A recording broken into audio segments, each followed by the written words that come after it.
Welcome, spooky kids, broadcasting from the crossroads of America in the heart of the great Midwest. This is Into the Night, and I am James Mitchell. Got a story for you tonight. We've all heard the story about the woman in the white dress, and as soon as I figure out where I've put that, I will read it to you. I've got the legend of the poison dress. Is one of the oldest urban legends in the U.S., popularized by Alvin Schwartz's Scary Stories to Tell in the Dark. I still have all three of my copies of that. It's a haunting tale known as the White Dress.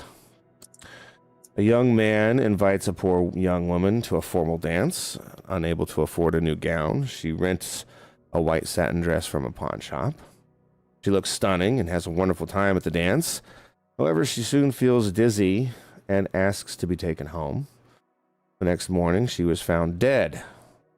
And an autopsy reveals that she has been poisoned by embalming fluid from the dress, which had seeped into her skin as she perspired. The dress had been stolen from a deceased woman by an undertaker's helper. This legend has been retold in various forms and titles such as Embalmed Alive, Dressed to Kill, The Wedding Dress, and The Poison Dress. Regardless of the details, the core story remains: a girl buys a dress and dies from poisoning. The first printed version appeared in the New York Folklore Quarterly in 1952. The idea of deadly clothing isn't anything new. In Grimm's fairy tales, Snow White was attacked with a suffocating corset, poisoned hair combs, and red-hot iron shoes. Greek mythology also features stories of poisoned clothing, like the gown that killed Glaus in Euripides' Tale of Medea. In the late 1800s, a green dye containing arsenic was used in clothing. While wearers often had mild symptoms, seamstresses frequently died from arsenic poisoning due to prolonged exposure. Unlike the sudden death in the legend, arsenic poison causes symptoms like headaches, confusion, diarrhea, and vomiting, progressing to coma and death as organs fail. Poison clothing is terrifying because it attacks us from a place of safety. Clothing represents protection and status, and the legend emphasizes the divide between the wealthy and the poor. The tale often focuses on a girl who can't afford a new dress, highlighting social class disparities. In reality, embalming fluid is not easily absorbed through the skin in toxic amounts. Formaldehyde, a common component, would emit a strong odor if present in large quantities. The legend plays on fears and taboos around death, making it a lasting, spooky story. While the story of the white dress is rooted in urban legend, it touches on deeper themes of fear, social class, and the unknown. These elements keep the tale alive in both written form and oral tradition. Question of the day. You can only have one food condiment for the rest of your life. Which do you choose?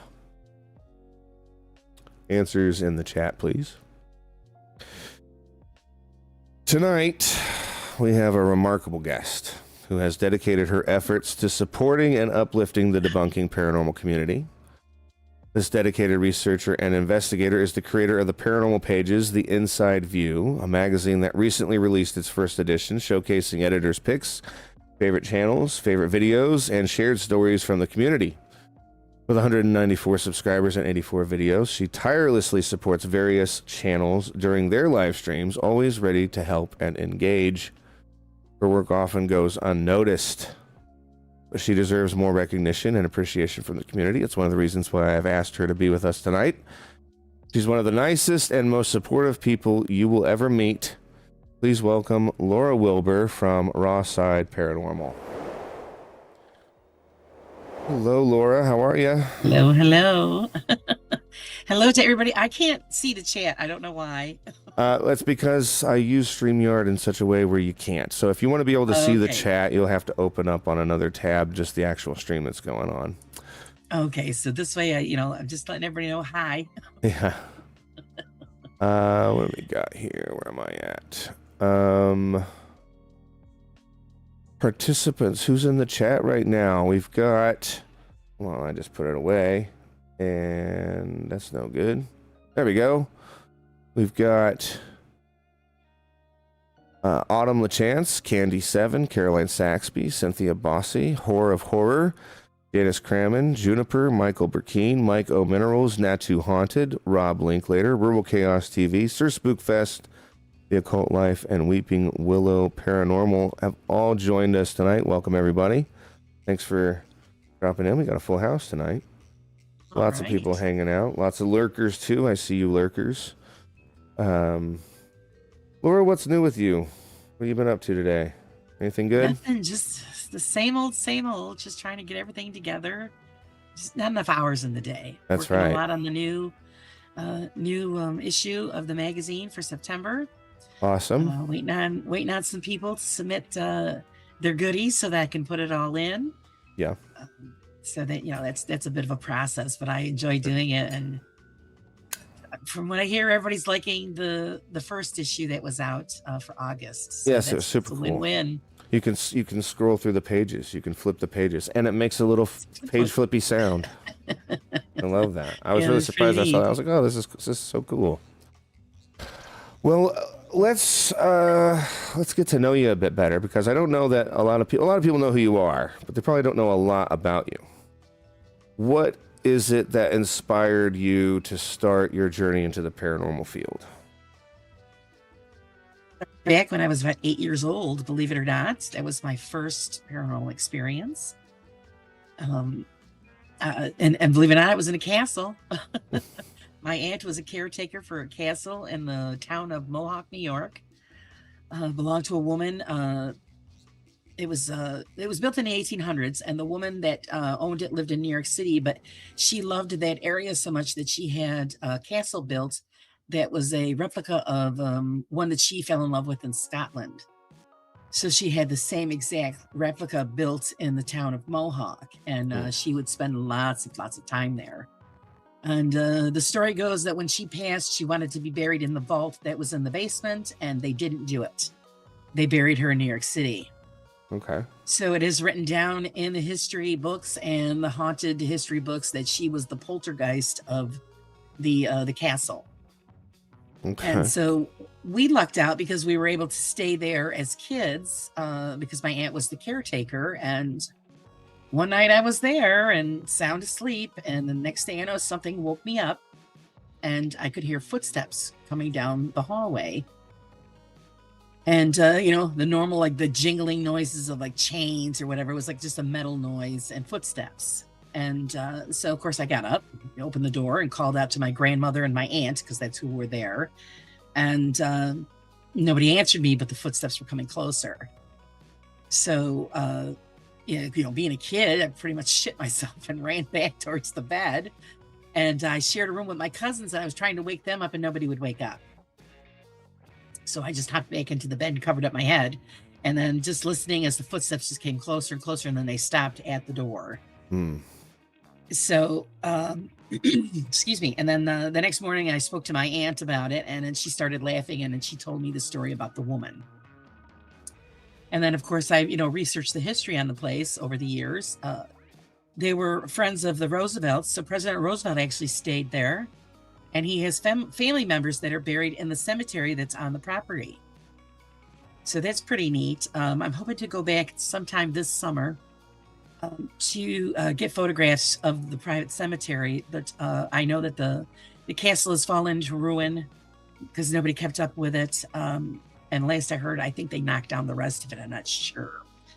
Because I would have loved to have been able to investigate that now that I'm an adult, and to see if I could pick up anything. Sure. I still might be able to, even though it's, it's on the grounds and you can't get inside the castle itself. I should post a lot of the pictures of what it looked like the last time I seen it. Yeah, you absolutely should. But then after that, it was just went from there. I would have things happen little by little as I got older, and then that's how the journey started. Yeah. Sorry, I was distracted a bit. Mods, you saw what happened. Please keep an eye out for names we don't recognize. People are already trolling within the first 30 seconds of us going. It's crazy. Killer. bad stuff too, but that's okay. That's okay. Like I said, I can't see any of the chat, so I don't know what's going on. Well, it's all right. Yeah, cool. Good. Thank you very much, Candy. Yeah, that's amazing. Being able to be in a castle while a child and all this lore about you and then experiencing something, obviously, that would pique my interest. What do you know, I got distracted a bit. What do you remember about that encounter? And can you give us a little more detail about it, or? Well, I do remember when we arrived there, and I was with my parents, and my father had a brand new video camera, and he was taking all kinds of videos of the outside of the property and all of that. And he was looking forward to doing the inside, because the inside was just beautiful. And then when he checked the film when he got home, all of the inside shots were all black. Nothing on the inside was on the film, just the outside worked. So apparently she didn't want any photographs on inside of the castle. Right. So, the joke, but brand new camera, brand new film, brand new battery, and half of the film is all outside, and everything that was shot on the inside, total black. Okay. So that was really strange. But like I said, we didn't know the history of it. And then, like I said, after that happened to me that night before, my aunt then explained to me the story about the woman and her wishes to be buried there. And apparently she was mad because they didn't. She was buried in New York City, where she was, there majority of the year. Right. What about your background? How'd you get involved with the debunking community? How did that start? By chance, I just found The Shape is how I found it. Okay. And I loved his videos. I loved the way he explained everything. It blew my mind because, we all fall into the faker category. And you're watching these videos, and then, you're thinking, okay, week after week, these guys are going to all these locations and finding all this evidence. Well, 20 years I've been doing this, and I'm lucky I had 2 things that you can consider evidence. Right. Every other week, these guys have something coming out, and it's, it's the spectacular stuff. And I thought something had to be wrong. And so when I found The Shape, and he started going over the videos and what they did, I was just like, okay, now I get it. And how easy it was for them to fool everybody. Because if you don't have an editing background, in editing software and stuff like that, you have no clue.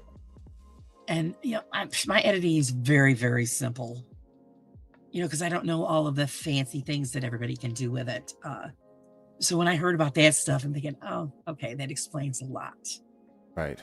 So then I just started to build up watching other debunkers, and then I just fell into the community that I found here with everybody, and just started to get to know everybody. And, getting my channel up and running, because I really wasn't doing much with the channel. And so I figured, well, not for nothing. And then, like, when I was forced into retirement 2 years ago, somebody goes, well, just start making the channel active. And it's like, you know what? Yeah, what the heck? I got the time. Let me do it. And that's how it all started, pretty much. Yeah, you were inspired. The Shape is one of those that he's I like watching his videos when he puts something out that if he's on somebody that I'd like to watch be debunked. Even stuff that I've not heard of, I'll watch his videos. And he's very simple, very simple, very raw. He's been doing it for several years. I think he's one of the first, and then Crow of Judas to follow, He's definitely somebody that I'm very interested in talking to myself, but I like how he goes about it. He's very, he says what he means, and finding him late too. Yes, very fair. Yeah. And being somebody who, I didn't even know he existed until very recently, and seeing somebody like that, he's definitely one of those that, as strange as he is, he's very inspiring. So it's cool to hear that, because I've heard from several debunkers the same thing, that The Shape is what really got them moving. And you know, he can't fight this battle alone kind of thing. And I love that. I love that. So you have a magazine, the Paranormal Pages, an Inside View. You just released the first edition last month for the month of August. Yes. What caused you to create this magazine? What was it that made you want to give to the community in such a way? Education. That's mainly what my channel is about, is educating everybody, learning, and bringing us all together. Because, you know, you hear all of the things about how we're a toxic community, and I don't believe that. You know, there's some bad apples. Everybody has that in the bunch, but I think we support each other in such a great way. I thought all these people need to be recognized for their contributions, their stories, their backgrounds, and what we do and what we can accomplish together. Right. So things that I don't know, you might know. Mhm. You submit it to the magazine, we put it in there so that people, because that's the kind of feedback I've been getting back. You know, it was a great read. They learned some stuff they didn't know about. So I try to touch base on a little bit of everything so that people can get something out of it. And like I said, it's all of us. It's not just mine, it's everybody's magazine.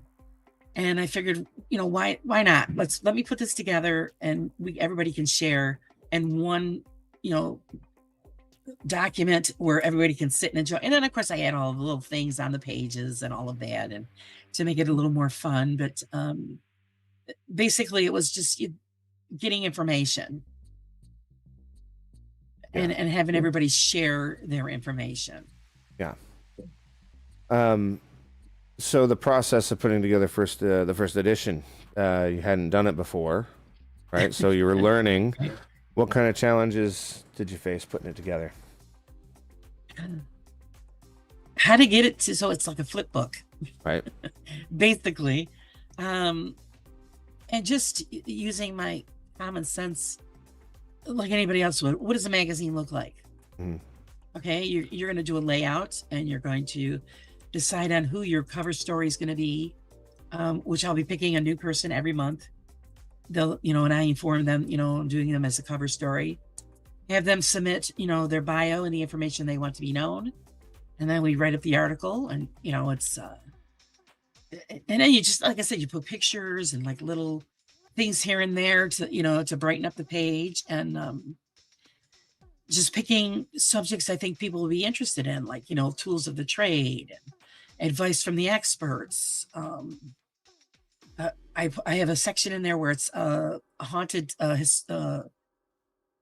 places to visit, the history of the paranormal. Every month I'm going to put in new pieces about the history about the paranormal, and things like that. Shout outs to people that, you know, had reached, like, you know, so many subscribers. Let's give a shout out to them. Congratulations. Or something that they've accomplished. A shout out to them. And people's artwork, anything, you know, so I just pretty much put it together like, you know, any magazine that you've seen on, you know, on anybody's table. And I always do everything. I just jump in with both feet with anything I do. Yeah. So it's either going to work or it's going to crash and burn. So, Well, that's pretty much what I did. I think it's great. I was flipping Thank through you. it, and I was like, wow, this is really well put together. Especially for someone's first magazine. You've never done it before. It's like, awesome. You've done a great job. What inspired the name? The Paranormal Pages, and the Inside View. Where'd that come from? Well, that's what we do. You know, we're in the paranormal, and that's what it's about. And it's the inside view because it's the inside of the community and all of their information. Right. So everybody that's, you know, you're watching people's videos and you're like, oh, well, that's pretty cool. And, you know, but I really don't, who is that person? Or, you know, what does this mean? Or what is this about? And so that's what it is. It's the inside view of what we do, the equipment we work with, the places that people have investigated. Because there like maybe new paranormal groups out there who've never heard of, you know, like where I put in Beardsley's Castle, which is in Little Falls, New York. Never heard of it. So, well, gee, I live in New York. I want to go check that out. Right.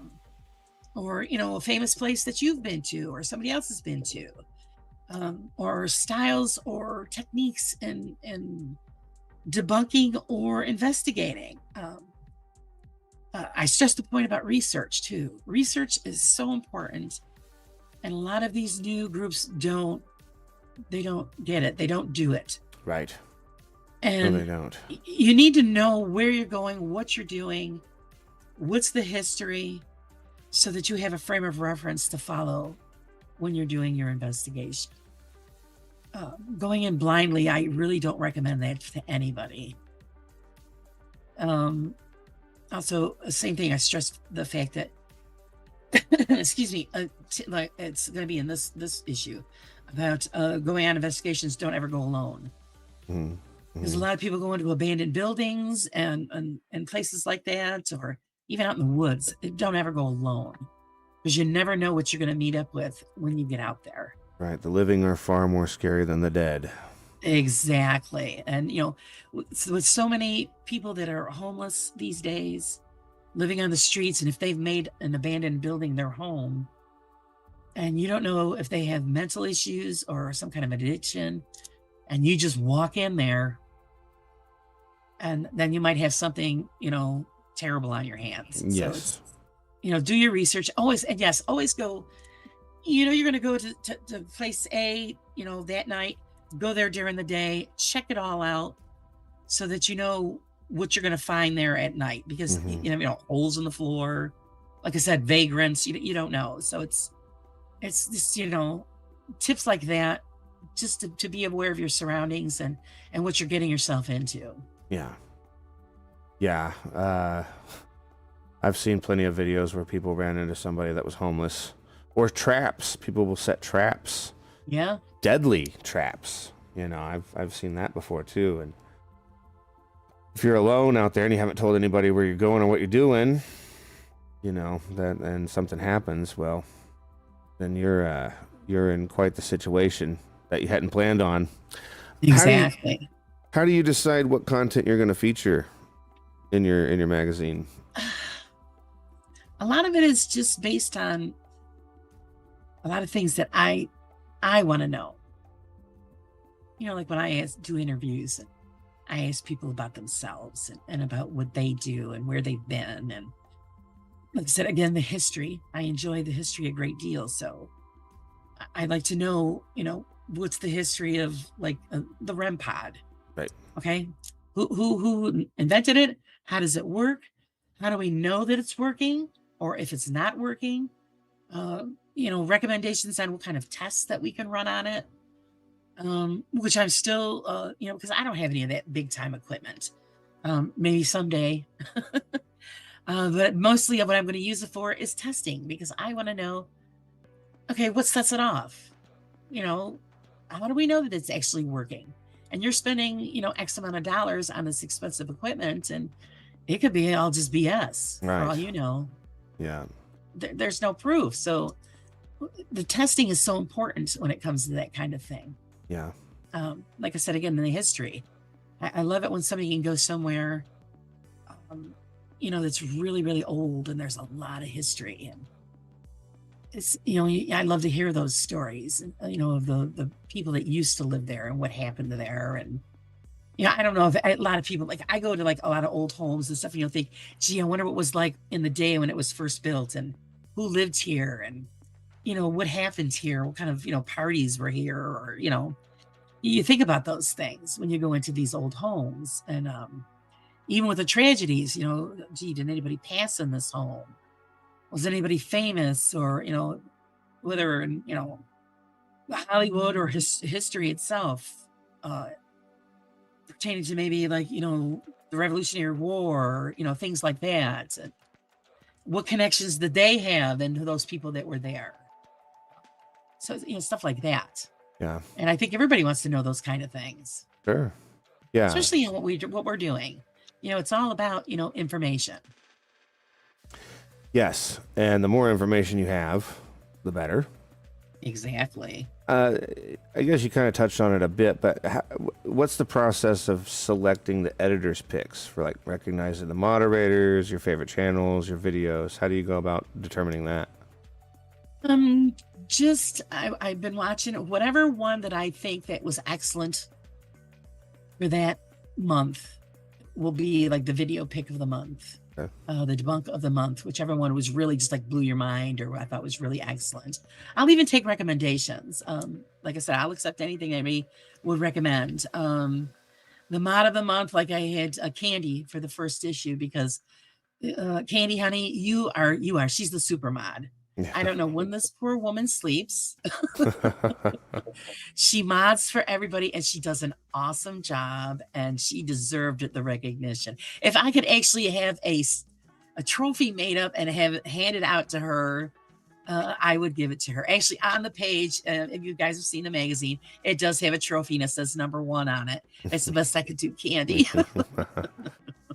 I'm sure she appreciates. I would love to be able to pull together some money for her efforts. I know she does things for free and she'll be here no matter what, but she is a super mod. She's so good at Yes, what she she does. is. She's on top of it, and she even mods behind the scenes. She'll reach out to me and say, "Hey, here's X amount of information that you need," and stuff like that, just out of nowhere. And I really appreciate her for that. She's such a putting her in charge of being a moderator was one of the best decisions I think I ever made.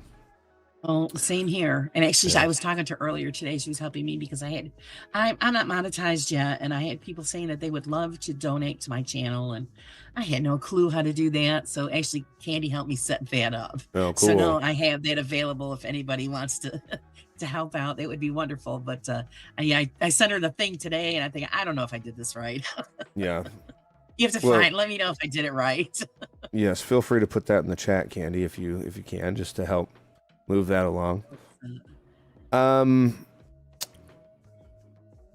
So how do you gather and verify stories that are shared by the community to your magazine? I look up what I can online to check, references. If it's just a historical thing, it would be through historical records, stuff like that. Mostly, the stories that I've got, a lot of them could be folklore, so that's okay. We share those too, Sure. because everybody's got them. But as far as like places to visit or to go to, um, like if I say, oh, the pick of the month would be the Stanley Hotel or whatever. So Right. I would research all the history on the Stanley Hotel, put it in there. And if the pricing or whatever is available, I would put that in as well. So if you're ever interested to go and do that, then you know where to go, stuff like that. Just research. Yeah. Yeah, and you mentioned folklore, much like the story that I told at the beginning of the episode. Yeah, that kind of thing. So I always find that fascinating, and we've all heard the story of the woman in the white dress. But where does it come from? Where does it stem from? Because it seems like there's a woman in a white dress in almost every haunted location. Everybody's got one. Yeah. Same like the haunted railroad bridge. It seems like that's a very popular thing. Avon, Indiana, which isn't too far from where I live, I've read about that haunted bridge in a few books, and it's like, wow, this is a very well-known myth or story. I've been under that bridge and never did I hear babies crying or women crying or whatever. But still, I've done it because it's not that far away. How's the community responded to the magazine? I've been getting some great feedback. Everybody says they're loving it. They're enjoying what I put in there. They are really impressed on how much I put into it. And like I said, it's just something I'm enjoying doing. And I just can't stress how much I really want everybody to be a part of it. So just please send me your stuff. And if it doesn't make it in this issue, it'll be into the next issue. Sure. I'd like to keep it going. And I don't want to be the only one just putting in, stories and this and that. And I'd like to have everybody's stories in there because it's for the community. So I think it's the best way that we could share and any story, artwork, like I said, anything that you think that people will be interested in hearing. And, I don't have to put your full name in there if you don't want people to know. That's fine. It doesn't make a difference. I can just put in anybody's name if you want. It's up to you. Yeah. It's just, it's like I said, I just want everybody in the community to be a part of it and to enjoy it. You guys got to see what I got coming up. I'm It's going to be really good. Yes, I'm interested. I actually kind of can't wait. So I know you've only had, it's only been out for, X amount of time, not a whole lot of time, but during that time, have you had any kind of unexpected feedback that kind of surprised you, or? I had one. Actually, somebody was upset that I was doing the project altogether. Oh, And I don't understand why. But, everybody's entitled to their opinion. sure. I didn't mean to step on anybody's toes. Yeah. And I was really saddened by that. But, I mean, there could be more than one magazine, Sure. they're different styles, different technique, different articles. So I don't think I was stepping in anybody's way, but, they were upset because, I'm assuming they were upset because I did it, because ever since I launched the first issue, they haven't spoken to me. So Wow. That's too bad. all I could do is apologize and, and say, it is what it is. And I even still said I would still like you to be a part of it.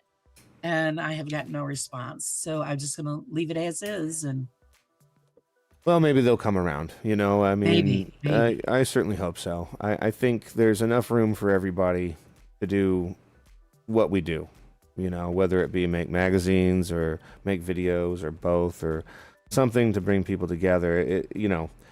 There's plenty of room for everybody here on YouTube. I don't think we'll ever run out of space, and I don't think anybody will be overshadowed or unnoticed. I think it's imperative that we, if you have an issue with somebody, the worst thing you can do is just keep silent about it to that person, and the adult thing to do is to go to that person and say, listen, this upsets me, but not everybody thinks that way, and everybody handles things differently.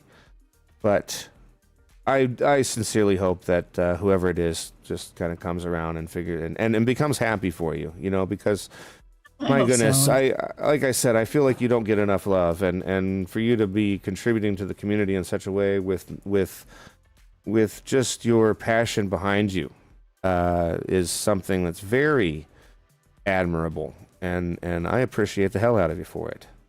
Thank you. Thank you very much. Yeah.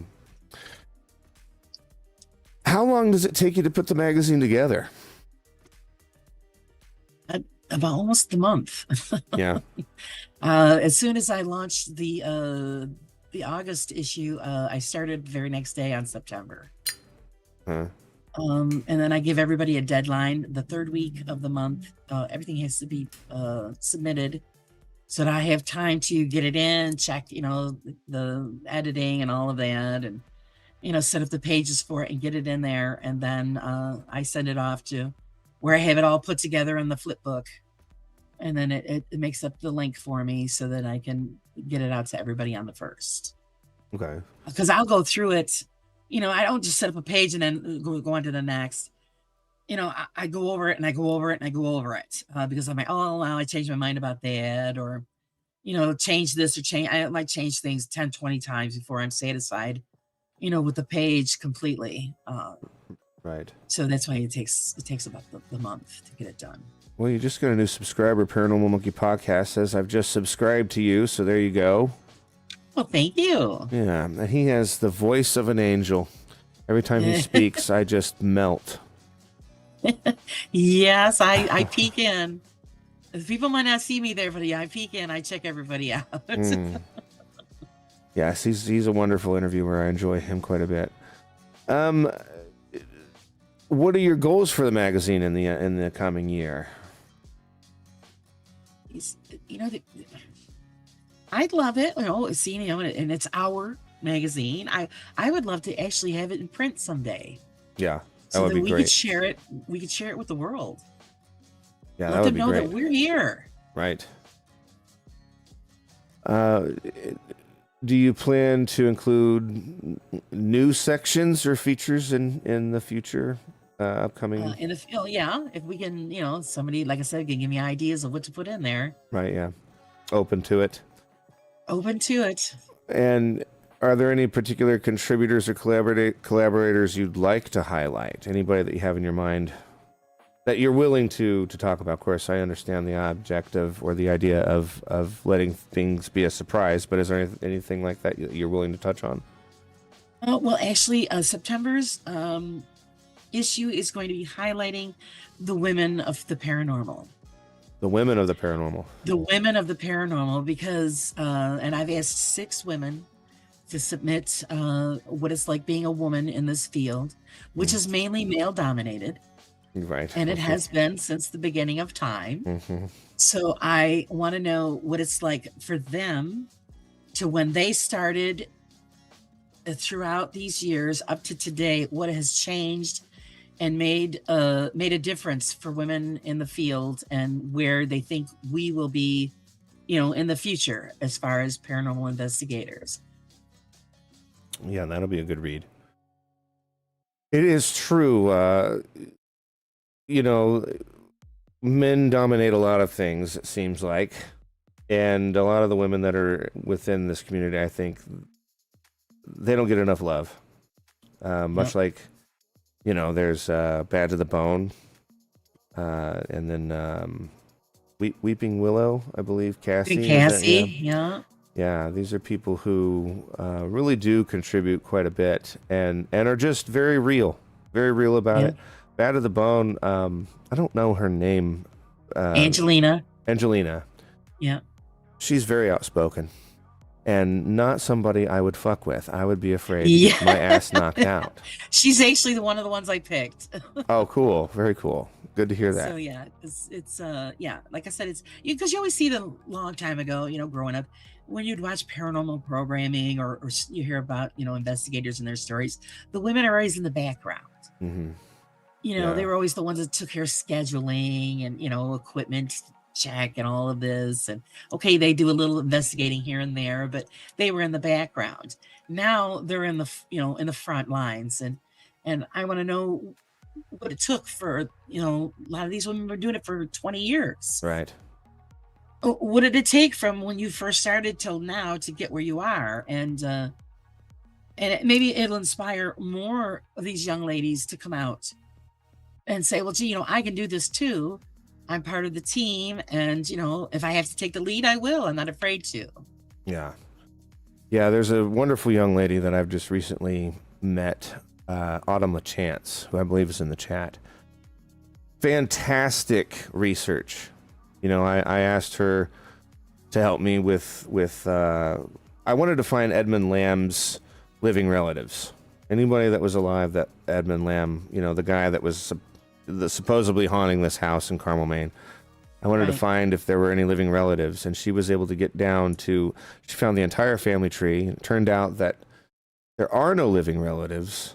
Everybody in that family has passed on, but she was able to find that for me. And then also able to find out things about other people that were involved, very detailed, very quickly too. And I wouldn't.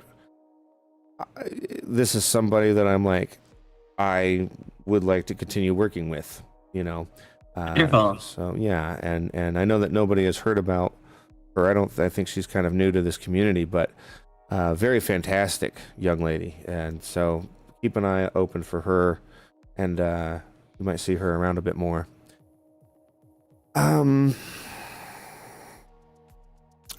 So how can members, because this is the thing, you're saying people submit things and you filter through and figure out which ones to use. How can people get involved or contribute to the magazine? How do they go about doing that? Just send it all to my email, which is rawparanormal8@gmail.com. Or send it to me in, a chat on Messenger, or just message me and tell me you have something. And there's just all kinds of ways. But usually I tell everybody the email address and just send it there, and then I can have it, and then I take it from there. And everybody, whatever you submit, just let me know when you're submitting it if I'm allowed to use your name or not. Right. If not, then I will just give it, a Jane or John Doe and go from there. Because a lot of the stories are personal. And I understand that, and people are afraid, but no, don't be afraid at all. You can still share it, and I could just not put the name on it. Sure. and then you're still sharing, but then your identity is kept confidential. Okay. Very good. Very good. You're also known for being very active in supporting other channels during their live streams. Why? Okay. Why? Why are you? What makes you want to do that? Oh, I think you're cutting out. You're cutting out a little bit. Say that again. Oh, I said everybody needs a helping hand. It's YouTube's hard. It is. It really is. And like I said, my husband makes fun of me every time I get a new subscriber. I'm like, oh yeah, and I freak out. And it's a big deal, Maybe not to most, but to me it is, because it means I'm doing something right and everybody likes it. And it just, you pay it forward. You support your community, and because they're having just as much as a hard struggle as you and I. And so I try to, I try my best to always be there.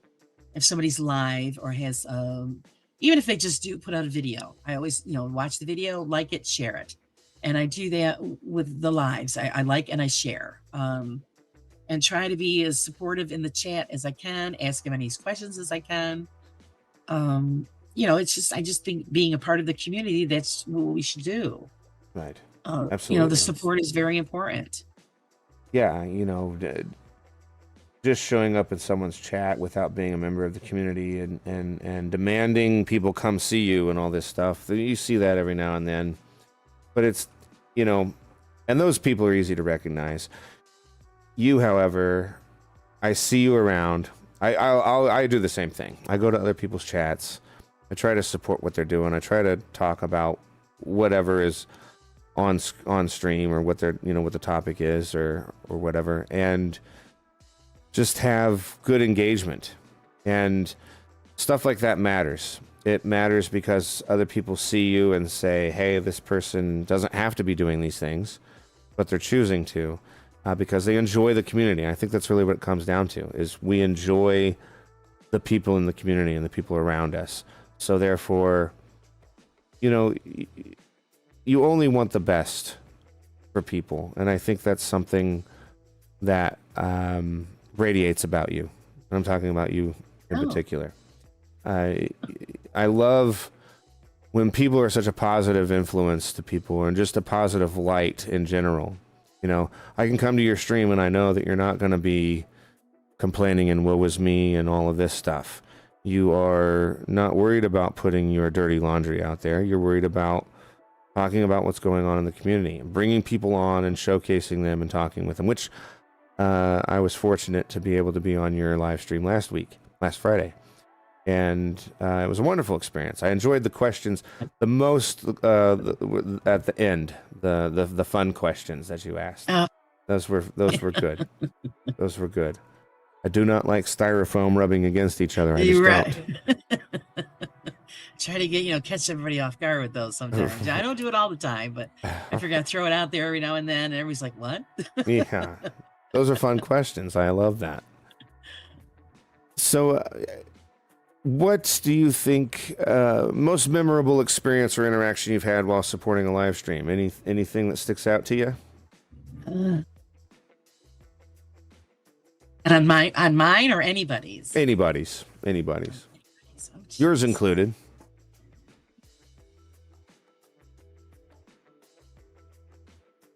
Making you think. I ask the real questions here. I think the time that I was in the chat and Joe Vitale invited me on his show. Oh, yeah. Just because. Right. That's flattering, isn't it? So I was like, wow, okay. So yeah, that was, I think, one of the most memorable. Yeah. Joe's a great guy. He's helped me out with a lot. I have nothing bad to say about him. I don't care what anybody says about the guy. I think he's great. Yeah, so do I. And my thoughts are prayers with Dawn, who had surgery today, so hopefully everything went well. Yeah, I'm sure it did. She's great too. She's a very sweet lady. With 84 videos on your channel, what types of content do you focus on? And what are some of your favorite videos? I've loved every interview I've done. I've enjoyed each person for who they are and what they contributed to the show. I've had a great time with everybody. I'm planning to put some other stuff out there. I'm working on it, guys. But as far as just the interviews down pay, I've enjoyed all of them. I've gotten Yeah. something out of every single one, and I think I've had a great experience with everyone that I've ever invited to interview. Yeah. Yeah, and you have quite the library. Like I said, 84 videos, that's quite a few. That means you're busy. You're doing stuff. How many videos, I mean, how often do you put out a video? It's a week. And sometimes too, I was doing an extra podcast, and I stopped for a couple of weeks, but I'm going to be starting that up again as well. I believe I'm going to be taping it on Sunday. And then it'll be two a week again. So, Okay. and like I said, once I get my editing skills a little polished, because I do have a couple of things in the works, I just have to get them together. Yeah. So it might take me a little while because the schedule is tight. I'm pretty much almost booked up for this month as far as interview goes. And then I have a wedding I have to officiate at the end of the month. So the last week there, I'm not going to have anything out. And then I'll just be working on September's guest list. Okay. Yeah, weddings are no joke. There's a lot going on with weddings. So Yes. good luck with that. Yeah. I'm used to it. You just got to go to the rehearsals, tell everybody what they got to do. And Now with all I this, just have to show up for the ceremony. all this that you do, the being engaging with the community and creating videos and putting together interviews, and I mean, just you're busy. How do you balance creating your own content while sharing so much support with everybody else? How do you do that? Well, the weekends are pretty much off limits. It's just for stuff that I want to do. So I squeeze in any kind of like photo shoots or video shoots, or even just downtime. Take off to the mountains with my husband and do what I got to do just to kind of recharge the batteries on the weekends. Yeah. And then just like Monday through Friday, I'm just crushing it. So Yeah, it's interesting to me because, and I ask a lot of my guests sort of that same question because, as somebody who's doing the same thing, I'm always looking for advice on how to manage your time a little better. I've recently started trying to schedule my days, and that is a big step because I've been so loose and just kind of, I don't know what I'm doing day to day. I'd like to have a little bit more structure, in my life. Especially with, give yourself a schedule and stick to it. And just always remember that you need time, your own time. That's important because if you don't take care of yourself, then things won't come out right, when you're doing for others. Right. Yeah, I see Crow struggle with that. I don't mean to bring up anything, but Crow struggles with that. Crow is, I asked him the other day, I said, how many individual people reach out to you on the day? And he was like, and I was like 20. No, actually I said 10. He said more than that. I said 20. I said more than that. I said 25. He was like probably 30-ish, somewhere in there. Individual people every day who wants his attention and are asking him stuff or trying to get his information or, trying to get his opinion on things and stuff like that. And it's like, that can be very overwhelming. And if you've never dealt with it before, it will stress the heck out of you. And, I see somebody, Crow's incredibly generous and with his time, and he certainly is. So much so that I think he doesn't leave enough time for himself, and I hate to see that because he's such a great person, and everyone loves the guy. Yes, so yes. It's just one of those things where he helped me out he was actually my first guest on my first live program. Same. Yeah. So see, he's there to help everybody, and we need to give Crow a break, everybody. Yeah. Crow needs a vacation. Right. And now we've said his name 3 times, so let's see what happens. Oh, you'll have to let me know if he pops up in the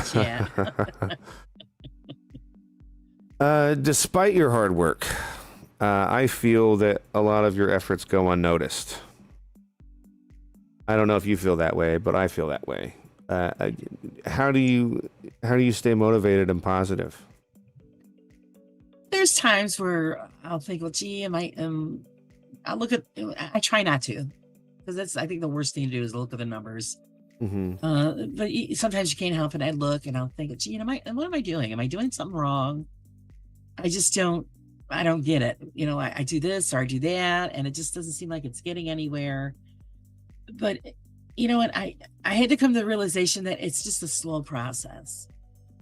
It takes time for people to discover you, see what you're doing, and get used to what you're doing. And you're going to find that there's going to be a pocket of people that love it. Mm-hmm. And then there's going to be other ones that, no, that's not for me, Right. So I just try not to pay attention to the numbers, but like I said, when I do, and then like I said, if I get one new subscriber, I'm just jumping for joy. So it's at least somebody out there is saying, okay, yeah, you are doing what we like, and please continue. So that's pretty much how I just deal with that. I'm just doing my thing, and if you like it, you like it. If you don't, then I'm sorry, and there's nothing more I can do. I think that's the best way to look at it, because if you keep worrying about what everybody else is after and all this. Now, I mean, there is a healthy amount of that you can do, because that's when you're brainstorming and when you're trying to figure out where you fit, doing this show.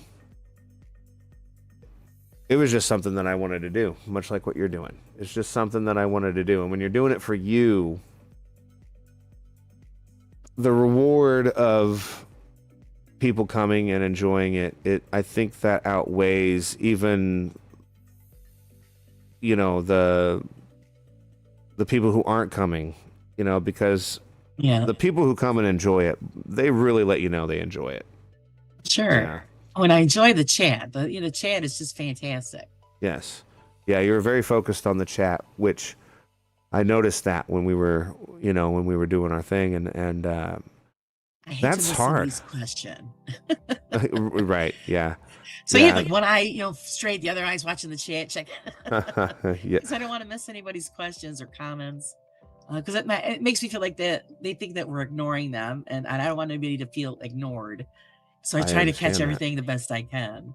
Yeah, and it's a job. It's a job because you're trying to appease the guest and engage with them as well as the chat, and that can be overwhelming if you're not ready for it, especially if there's a lot of people in the chat and the chat's going crazy, but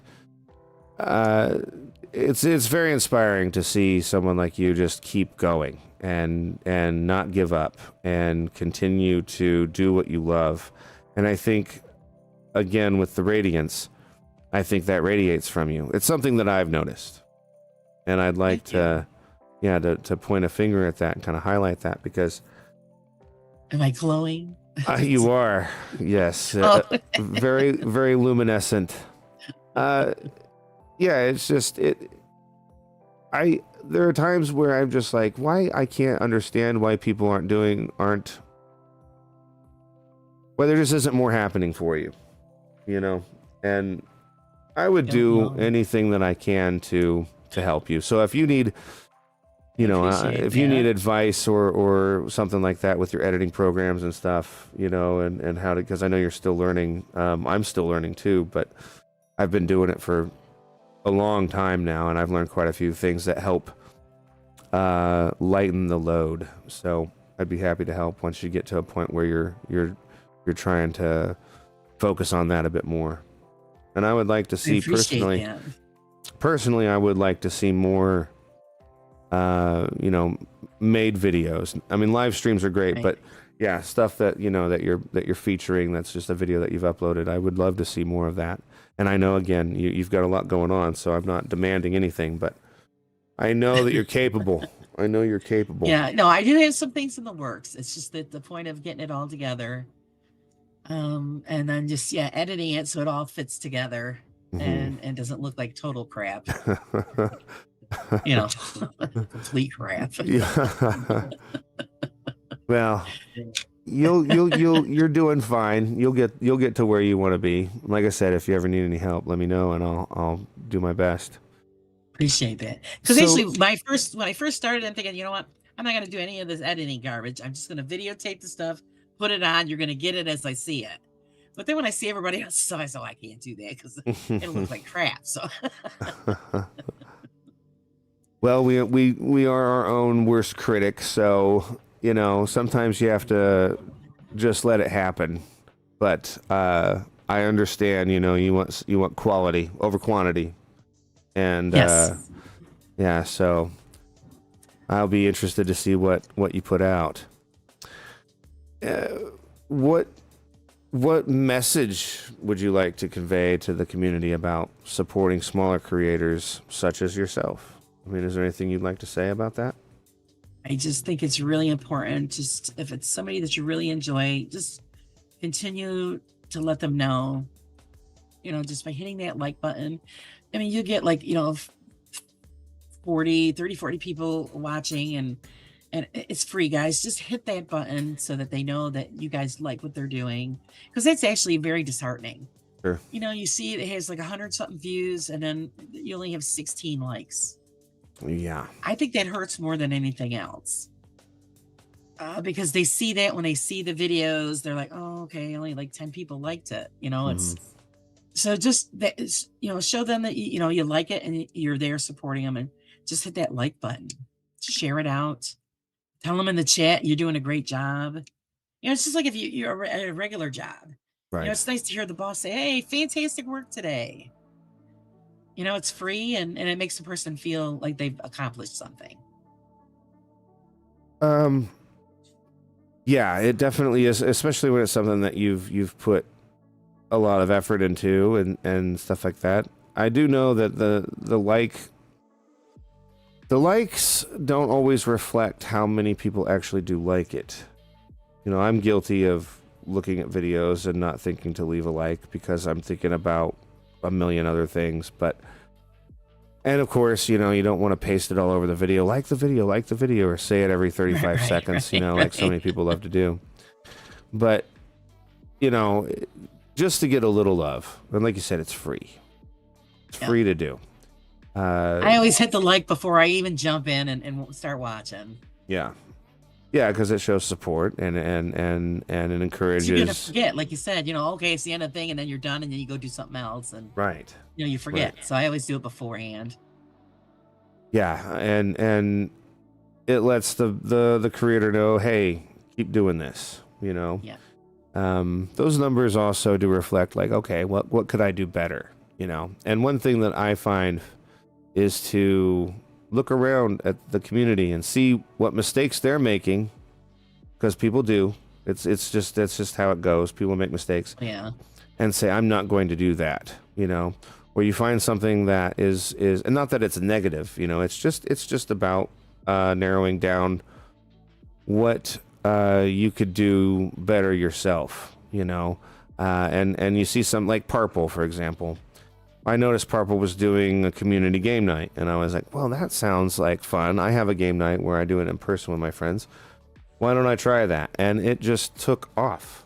I mean, I say it took off. It's not like I'm getting like thousands of views, but last time I did it, it was a full house. People it was the max amount of players. Plus, you can be in the audience in my games, and you can vote and stuff like that. And we had 5 audience members.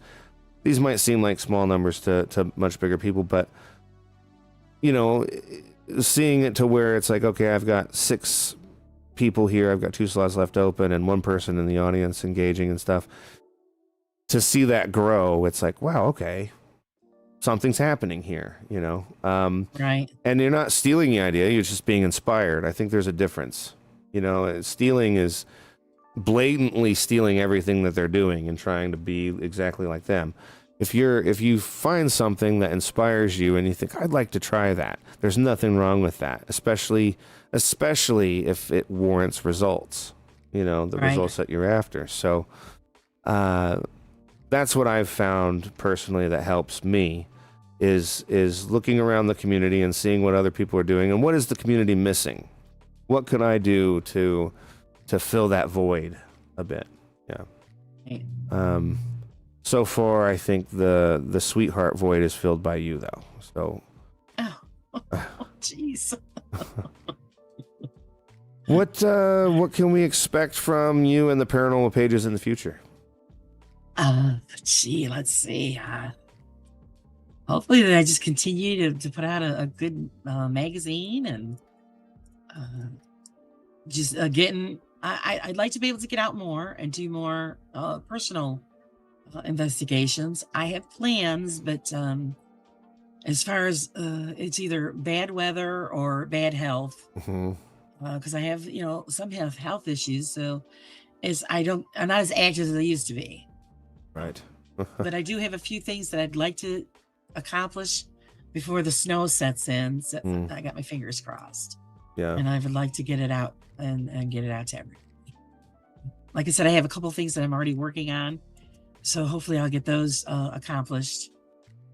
I can't even put a date on it because, like I said, there's so much going on. I have to squeeze it in where I can. Yeah.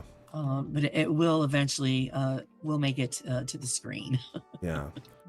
Now you're in New York, isn't that right? Yes. Now I imagine the winters there can be pretty brutal. You're right by the ocean. Yes. So, and you say before it's a the hit or snow miss sets in. depending on the El Nino. So Yeah, right. Yeah, I don't envy that. and if you're going outside and it's like 2 below, forget it. I'm not investigating nothing but the inside of my house. Yeah, and a nice cup of hot chocolate. Exactly. Yeah, which needs thorough investigation. And a pair of fuzzy slippers. That's as far as this girl's going in that kind of weather. Yeah, I need to get myself a pair of fuzzy slippers. Thanks for reminding me. Yeah, some really fun ones. Yeah, with googly eyes.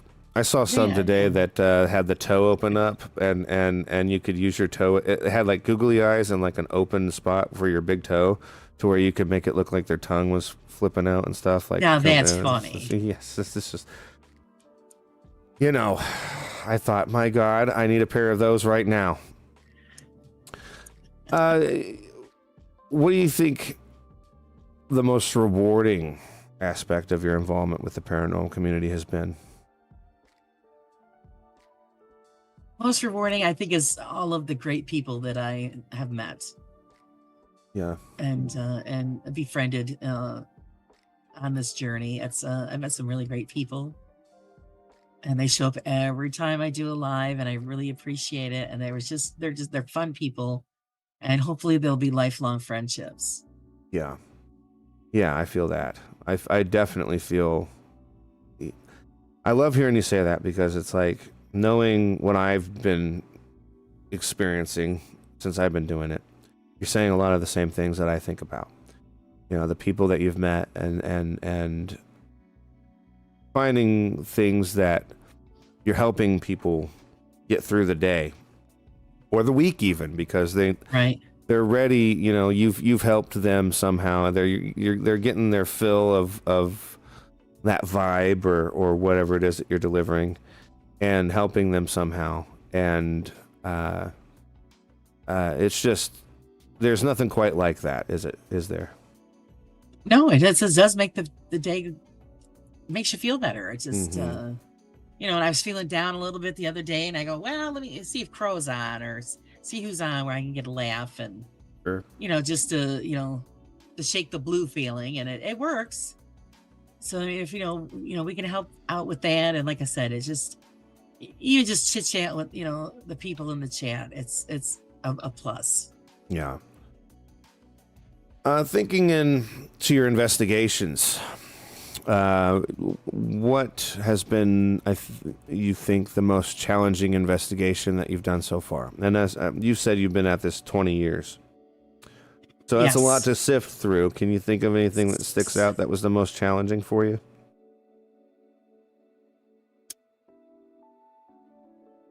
I would have to say, I think people have heard about it. It's the Star Hill investigation, which is outdoors.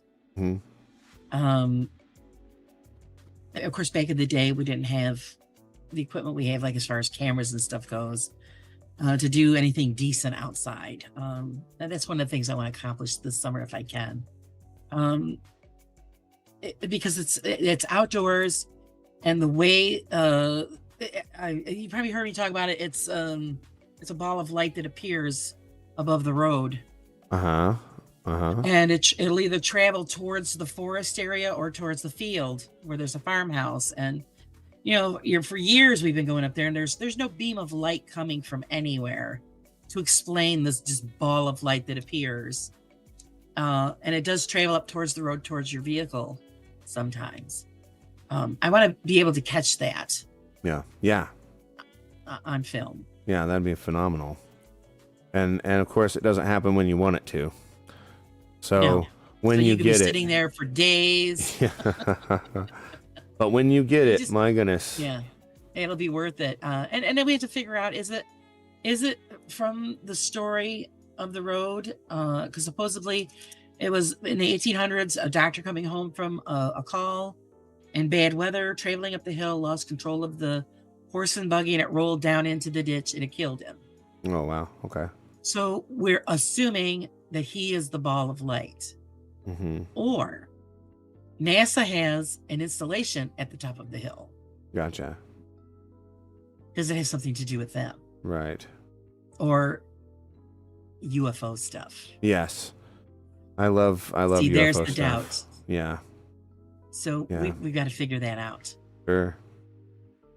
And doing all this, you have to stay skeptical. So how do you maintain keeping your feet on the ground? And not getting too lost in what you're doing?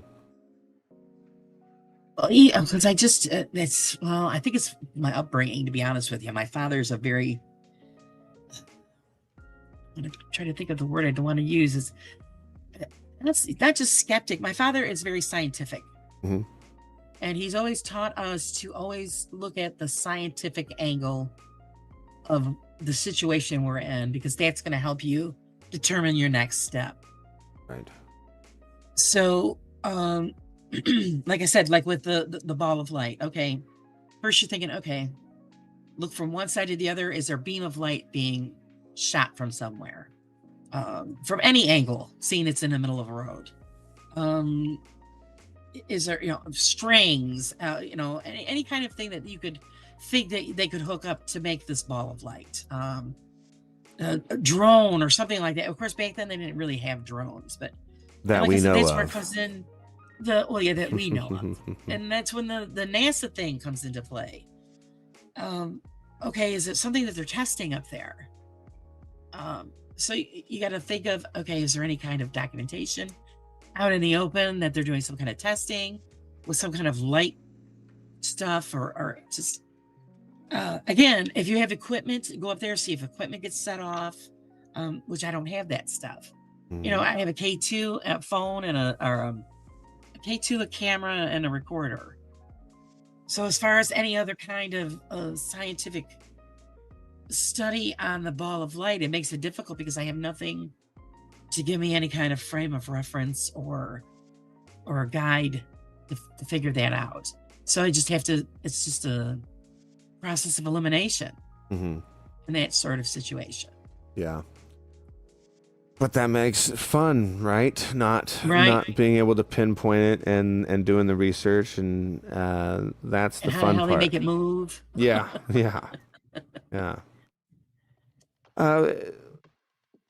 Can you, coming back to the community, can you think of a time or can you share a story of when you feel the community came together to achieve something significant? Have you witnessed anything like that? I think came together. I would just be honest, no, I don't. Nothing comes to mind. Just going back to the magazine, everybody helping with the magazine. Yeah. As far as everybody as a community,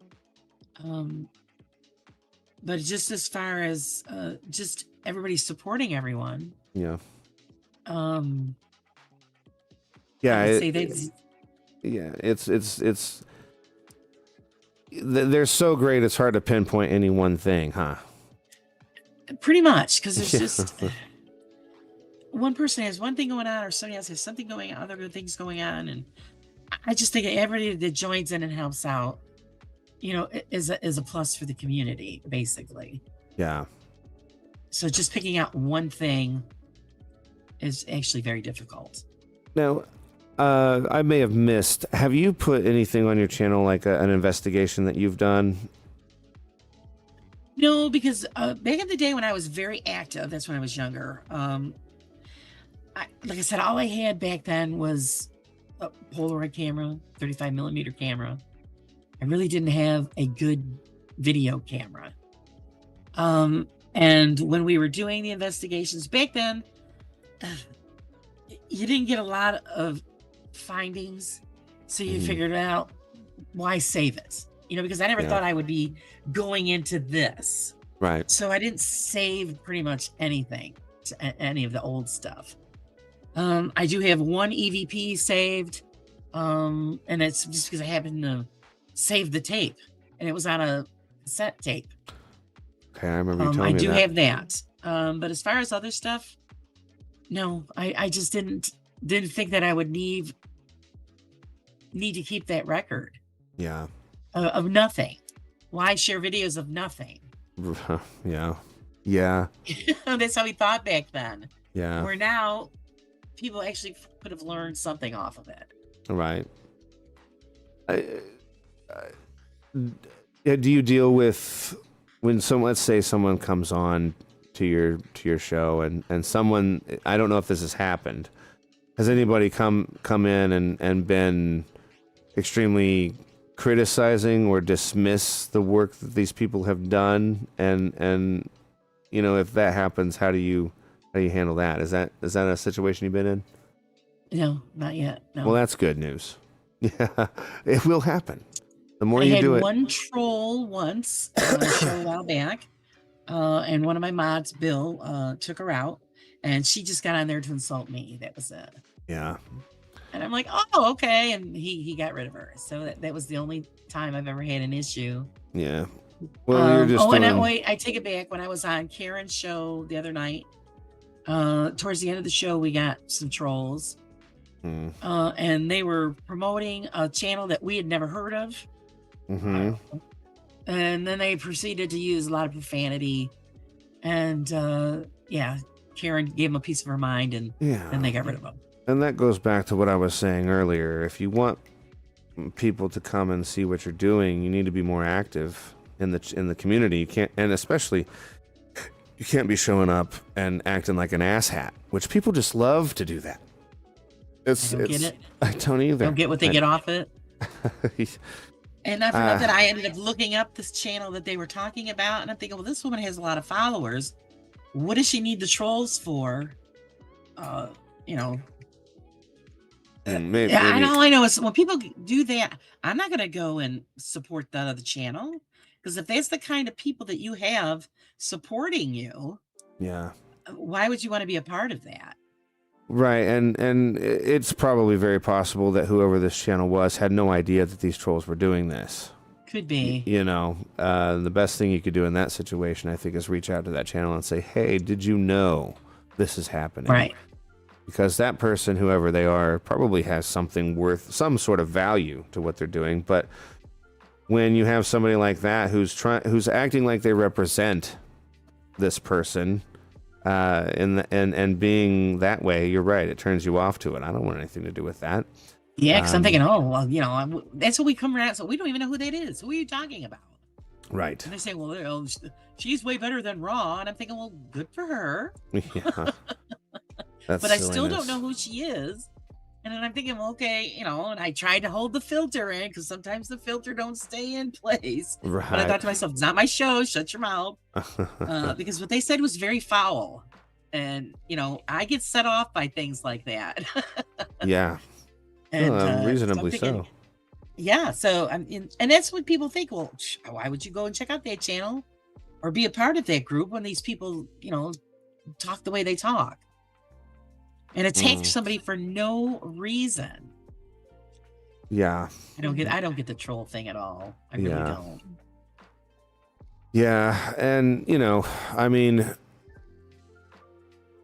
you'll never understand the trolls. The best thing you can do is just kind of, they're looking for attention is what they're looking for. Yep. And it's like, well, if you want attention, then do something valuable.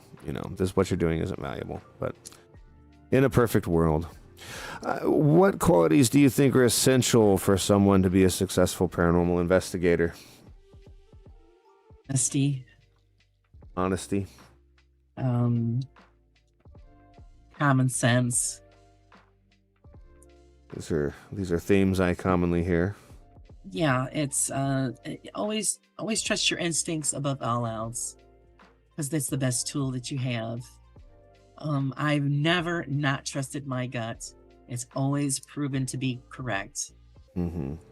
Mm-hmm. So always go with your gut first. If it's something's telling you it's bad, get the hell out of there. Even in everyday life things, I call myself a people watcher. Uh-huh. So I sit back, and I've always done it. Always sit back and just watch people, no matter where I am. And what I'm doing is I'm reading you. Mm-hmm. And the way you speak and the way, you present yourself is pretty much telling me what kind of person you are, even before you open your mouth. Right. To me personally. And I don't think a lot of people realize that their actions speak volumes. Yeah. Yeah. You ever play the game where you're let's say you're sitting at the mall or something and you're watching people? You ever play the game where it's like, oh, what's his job, and or what are they looking for, that kind of thing? Right. Yeah, that's always fun to do. And sometimes you might be dead on. It's kind of crazy. Yeah. That's one of my favorite things to do. I'll sit and make up a story for somebody, as just even to myself. I don't even have to have anybody around. It's just something I enjoy to do.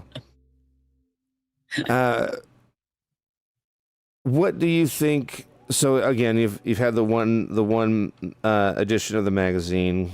What in that magazine? What do you think was the most intriguing story? I know you love it all, but what was the one thing that you were just like, this has to be in this magazine? Even with what's coming out, what we don't know yet, is there anything that you'd be willing to share about that?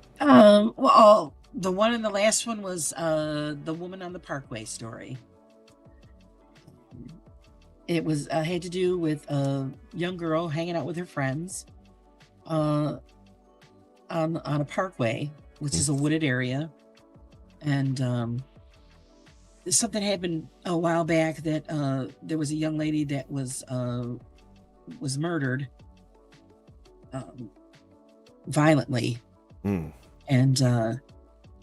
according to the lore, she is wandering in the woods there. And I'll say the girl's name. Her name is Lisa, the one that submitted the story. She was leaving the woods with her friends because they already hung out in the woods, and the kids partied up there and all that. Right. But they were leaving the woods, and they saw this image of a woman, and it was a white image. So it's kind of like a misty, smoky type of an image, and it was coming towards them. And of course, being, young teenagers, they pretty much freaked out and started running. And this apparition followed them all the way to the road. Wow. Until the light hit, and then she dissipated. Hmm. So,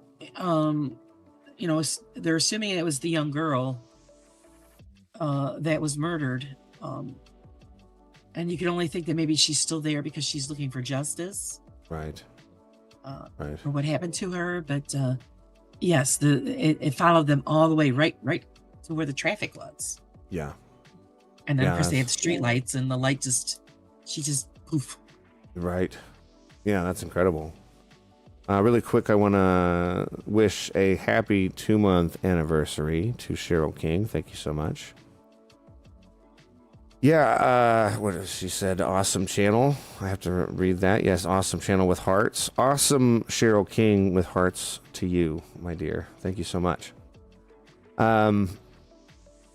It's fun to hear those stories and to read those stories. when you're, because there's really no answers, but Right. it's one of those things that, you know, it, and we all know, I think, when we're reading those stories that these are just stories at this point. You know, it's not like somebody submitting something and saying, hey, this is actually what happened or anything like that, or even if it is, we understand that, you know, you're just, at this point, it is entertainment, you know, as magazines typically are, but at the same time, it's allowed, I think, in a medium such as what you're doing, you know. Right. Yeah. And Well, because there's really no way that we could go and do our own. I mean, it makes me want to go and say, well, I want to go and check this out. You know, so if it's possible, that's great. But if it's not, then you're just experiencing someone else's experience, right, in their own words. right. So that's why I always, you know, keep telling everybody, please submit your experiences, your stories. Because a lot of people might, you know, somebody might be local and say, well, gee, I'm going to go check that place out, or I Sure. want to see if that happens to me. Like you said, like, oh, you go to the Crybaby Bridge or whatever. Well, you went there to see it. You wanted to hear it. Right. Absolutely. So yeah. It gets you interested, and something so it's amazing what can set off a chain of events. I'm learning myself, you know, especially when it can be so blatant, where, you know, you read this story in a magazine, you were inspired, so you go and try it out for yourself, and then you're left with more questions than answers, and then that just sets the ball rolling, you know. So very good. Anything that gets more people involved who are also critical thinkers, I think that's something that perhaps that's something you could add is the emphasis on critical thinking, you know. Just an idea there, because that's one of those things that does go overlooked. You know, yes. we typically, you know, we trust our own judgment, and while that works out for a lot of things that are very practical, when it comes to impracticality, such as stuff as the paranormal, we do often need to be grounded again. You know, right. So something like that could be very beneficial, I think. I did hit one time. Well, for the first one, I wanted to have a skeptic's corner. But the person I contacted wasn't allowed to write and give it to me because of job restrictions. Got you. So I was like, I was a little disappointed about that one, because I thought they would have been a great ad. The magazine was a skeptic's corner. Well, one thing that they could do to get around that, and I'm pretty sure I probably know who you're talking about. Yeah, I think they could write under a different author's name and get away with it. Yeah, because he said he couldn't do it because of work restrictions. So I said, I get it. Yeah, he was flattered that I asked, but yeah, it would have been great to have been able to have that. Yeah, absolutely. I think it would have been a great bonus. Ouch. Sorry. So I mean, if we could find somebody else, you know, that has that same type of background and is willing to have the skeptics corner in the magazine, I'll put it in. Yeah, I love that. I'm hearing myself feeding back there. I'm not sure if you have your speakers on or something. Julie is also celebrating her 2-month anniversary. Thank you so much. You're fantastic. What?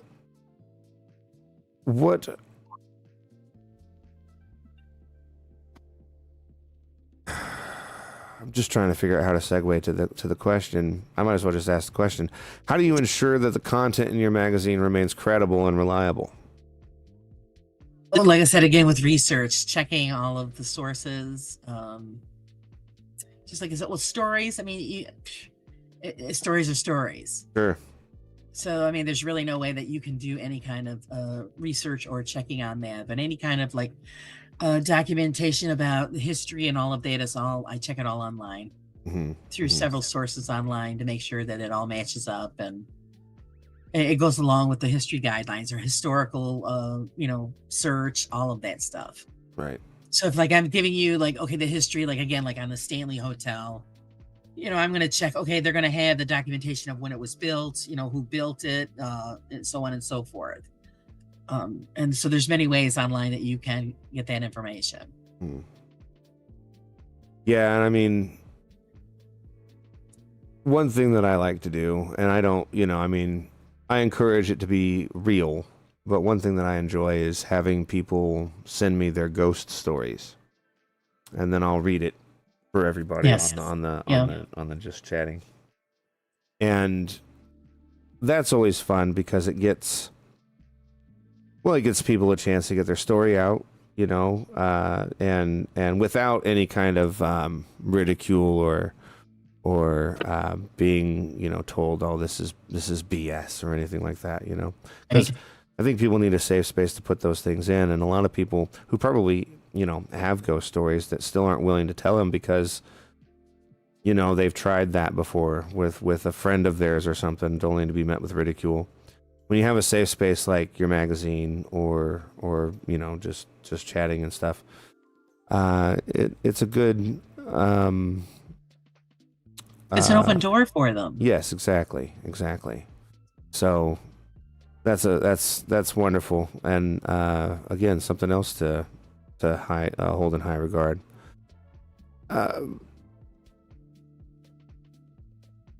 We want this magazine to grow.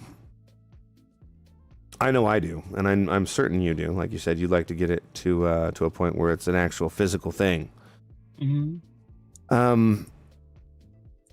How do you plan to keep it fresh, keep it engaging for readers, so that we can help see that milestone be achieved?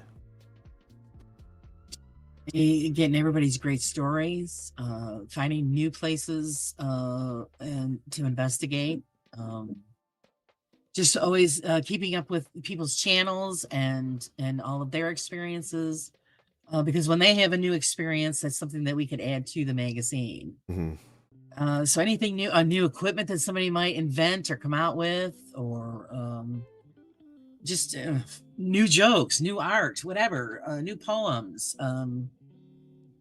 Just like, that's why I think it's so important that everybody just keeps submitting. Just don't do it one time. Just keep throwing them at me. Right. So that they'll eventually make it in one of the issues or another. So yeah, if we just keep moving ahead with the times, and I'll just keep putting it in there.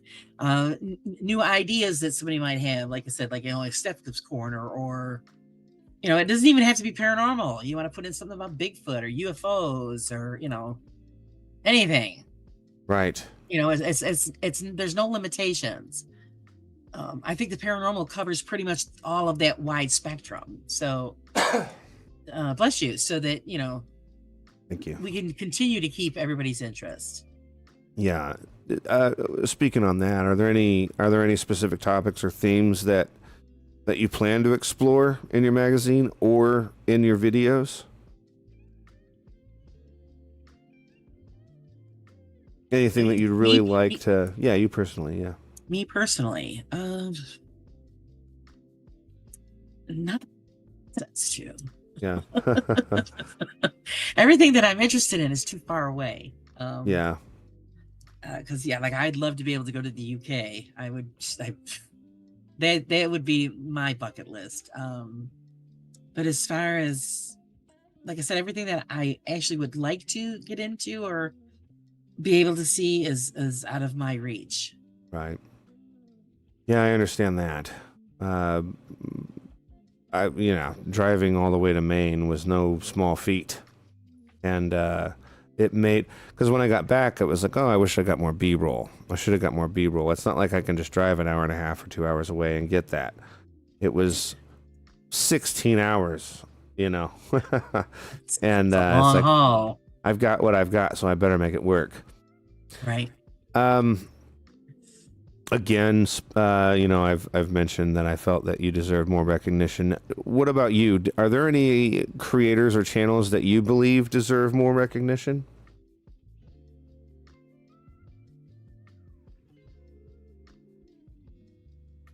Pick out.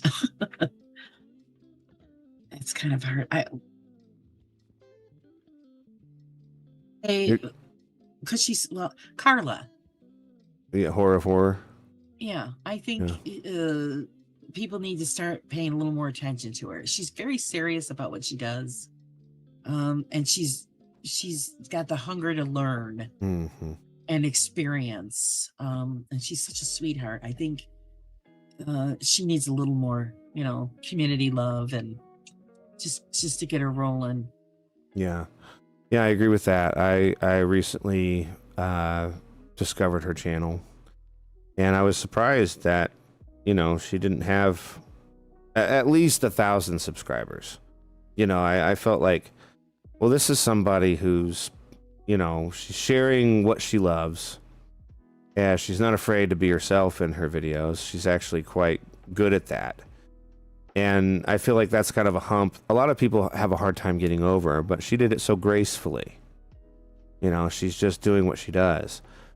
I wholeheartedly believe, yeah, that was a good answer, because again, people who like Carla, who are putting themselves out there in such a way without she's not asking for anything. She's not doing it for money. She's not doing it for monetization or anything like that. She's just doing it because it's what she enjoys. Yes. Going to the haunted mine and also getting research. She's somebody who isn't, she's not interested in just the pop culture idea of it. She's doing it because she wants to know about these things and she wants to get it right. And yes, that's exactly what we stand for, I think. So yeah, I agree with that. I just think she needs more guidance, more help from everybody, because it's still all new. It's all new to her still. Mhm. So I think once she learns the ropes and how to make things work, she's gonna take off like a shooting star. Yeah. And she will be on the show next week, by the way. So that will be my guest. Yeah. And I'm looking forward to that because, again, I don't think enough people know, enough about her. And the more I'm learning, the more I'm becoming more intrigued as well. So, good answer. Let's see here. I've got so many questions all over the place. I feel so bad because I can't see the chat. I just feel like I'm neglecting everybody. No, you're not. You're not. Oh. No, I always keep chat to, chat understands what's going on. They understand this is about you right now, and we're talking to you, and we're here to listen. And that's why I want people to save their questions for the last, hour, because at that point, then we can really focus and engage. Excuse me. I do notice that the Hidden Underbelly 2.0 just dropped in. I know that not a lot of people are familiar with that person's channel, and I will be interviewing them very soon as well. So it's good to see him showing up and doing exactly what I was talking about earlier. You show up, you engage with the chat, you say hello, you pay attention to what's going on. People in the chat, especially this community, are going to recognize that, and they're going to go over to his channel. He has over 60,000 subscribers, and he's doing wonderful with his channel. So more people because that's one thing I'd like to do is not only showcase the people that are in our community, but introduce our community to others that are just on the brink of running into each other. Excuse me, hold on. Get a drink. I meant to mute and I didn't mute. I muted you. But yeah. Sip of water. Yeah. What do you want to see come from what we do, the debunking community? I mean, just to say that we're the debunking community, I don't know that that's even fair. I hear people say that a lot, and it's like, well, I think we're just people who are searching for the truth. It's not that we're out to debunk and hurt and shame people. But what would you like to see? What would you like to see come from, what we do? I think that what we do is important because it's teaching people, again, education, educating people just everywhere that, there's a difference between the fakers and what we do. Mm-hmm. And what they're doing is for money and fame, Right. and what we're doing is finding the truth. I mean, who doesn't want to know what that next level existence is? I mean, come on, we all want to know. And the reason for why we have the experiences that we have. Everybody's got a ghost story. Yeah. A personal right. experience. Why do we have these things happen to us if there isn't something more? So I'm hoping that, someday, holy mackerel, if we actually somebody finds, like the Holy Grail, the full apparition right there on camera, Yeah. interacting with whoever, would be just completely mind-blowing. Yeah. You're still going to run into the people who say it's fake. It's their problem. Yeah, you can't get away from that, but I think it just is letting our community grow, and I get it. The other side, the fakers, it's money, it's their income, and I don't want to see anybody lose income, sure. because that's how they take care of their families. But at what expense? At what cost? Right. Yeah. Because a lot of them are swindling people out of a lot of money, mm-hmm. and it's just terrible to see that people are doing this just for their own financial gain. I mean, some of those people don't even have a lot, and they're giving you $20. Right. That $20 is a lot of money to some people. That's gas. $5 is a lot, right? Yeah. So they're doing that out of the kindness of their heart, because they're supporting what you do. And if you're doing that, if they just come and say, well, this is entertainment, fine. And they're paying for entertainment. I don't have a problem with that. But the problem is no, this is real, because everything is demons this year. So that's what I was telling everybody. This is the year of the demon. Anybody that ever got really attacked by a demon would know it. And I'm telling you, you would not be sharing it. Right. Because you would have shit yourself literally full and ran home to your mama, because there is no way you be sharing that with a smile on your face. Yeah, no, there's nothing fun about that whatsoever, whether you believe in that or not. I mean, exactly. But there's people out there who have actually said that they have had that kind of experience, and they've all said the same thing. You don't want to have that experience. Right. Yeah. And so it's ugly. Yeah. They're making a mockery of it. Yeah. And making money at the same time. Yes. And Joe Vitale shared something with me, the night that I almost died. This is a title that people like to throw in. I was almost killed and all that stuff. Well, Joe was on an investigation once and had a heart attack and didn't realize he was having a heart attack. And you don't see him putting up videos about the night I almost died. Right. I had a heart attack. Well, he wasn't trying to profit off of his situation. No. And even regardless of whether it would have been a good title and got a lot of people in. Oh my God, it's a horrible thing to experience. Yeah, absolutely. I'm sure. Why would you share that? Yeah. All right, back to your investigation stuff. Have you ever had an investigation that, I mean, you've always been kind of leaning towards, what you saw, right, when you were little. Have you ever had an investigation that I guess fully confirmed your belief? Other than that, was there anything that kind of like just changed your perspective? Not as far as an investigation goes. Just another personal experience. When I was a lot older, actually twice. Okay. When I was still living home with my parents, late teens, hearing somebody speak my name into my ear, directly right into my ear, and the feel of their presence behind me.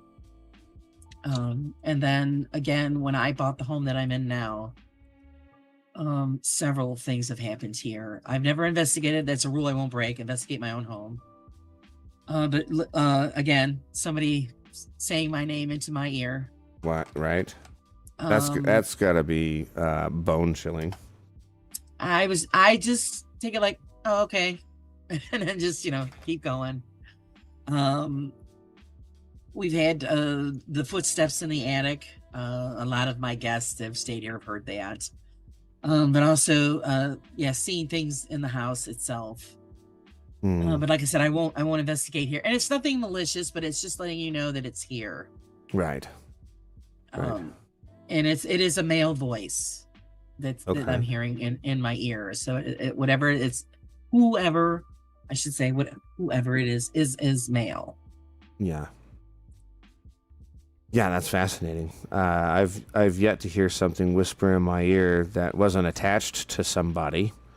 I've heard voices in the room with me before, which was, it was and it didn't show up on the audio. That's the really interesting thing about it to me, was we were recording at the time, and all you hear this sound, and then you hear both Luke and I go, I just heard a voice. And I remember that very specifically.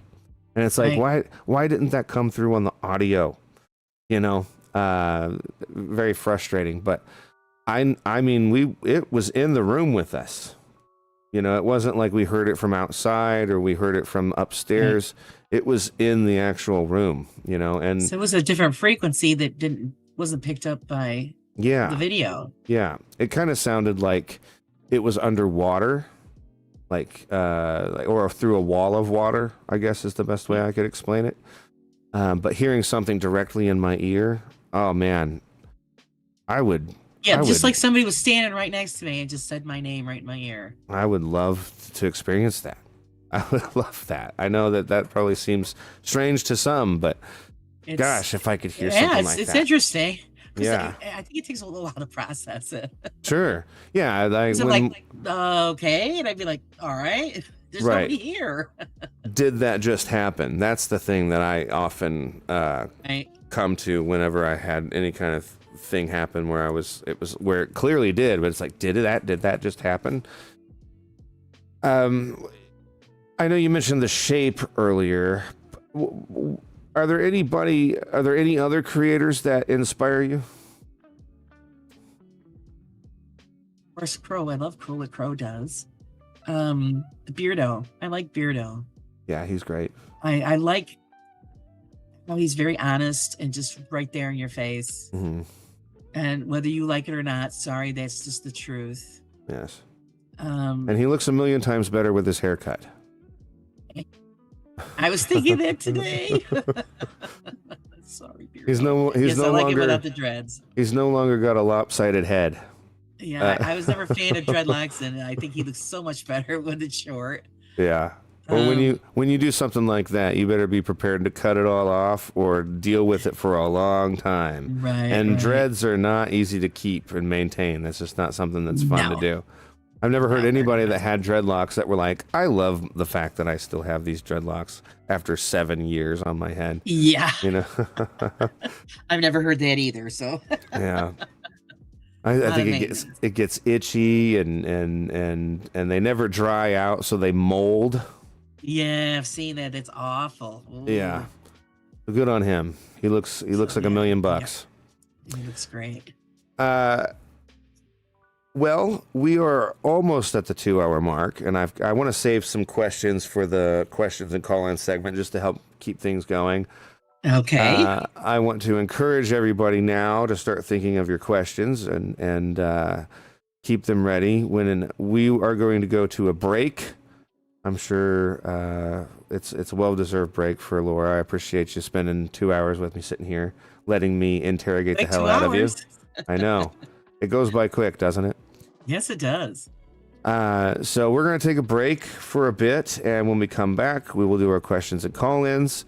Please feel free to call in. I will share that link once it's time to start doing that. So this is Into the Night, and we will be back momentarily.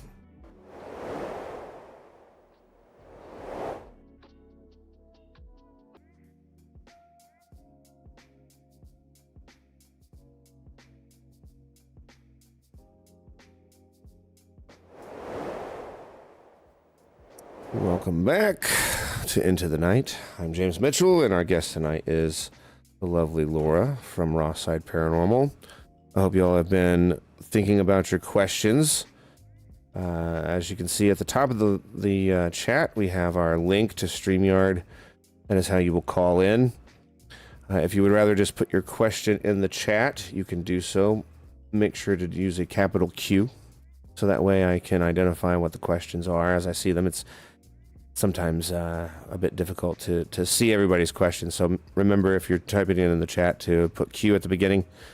If you're calling in, I ask that you have 60 seconds to ask your question. You're welcome to stay on and listen to the answer on stage with us. If you choose to do that, promptly leave after your question has been answered, just so that way we can keep the ball rolling. If there's other callers that would like to get in, I'd like to keep it moving kind of quickly. I love this part of the show. This is probably one of my favorite part, because the chat gets to be people who typically don't get on to get on and interact with you and interact with us. So it is now questions time. How you doing, Debunk the Junk? Welcome in. Hey, Jonathan. I will start.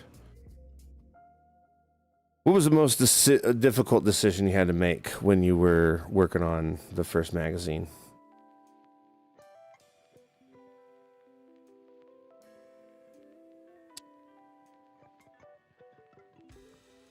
Really wasn't any. It just happened. It was smooth sailing.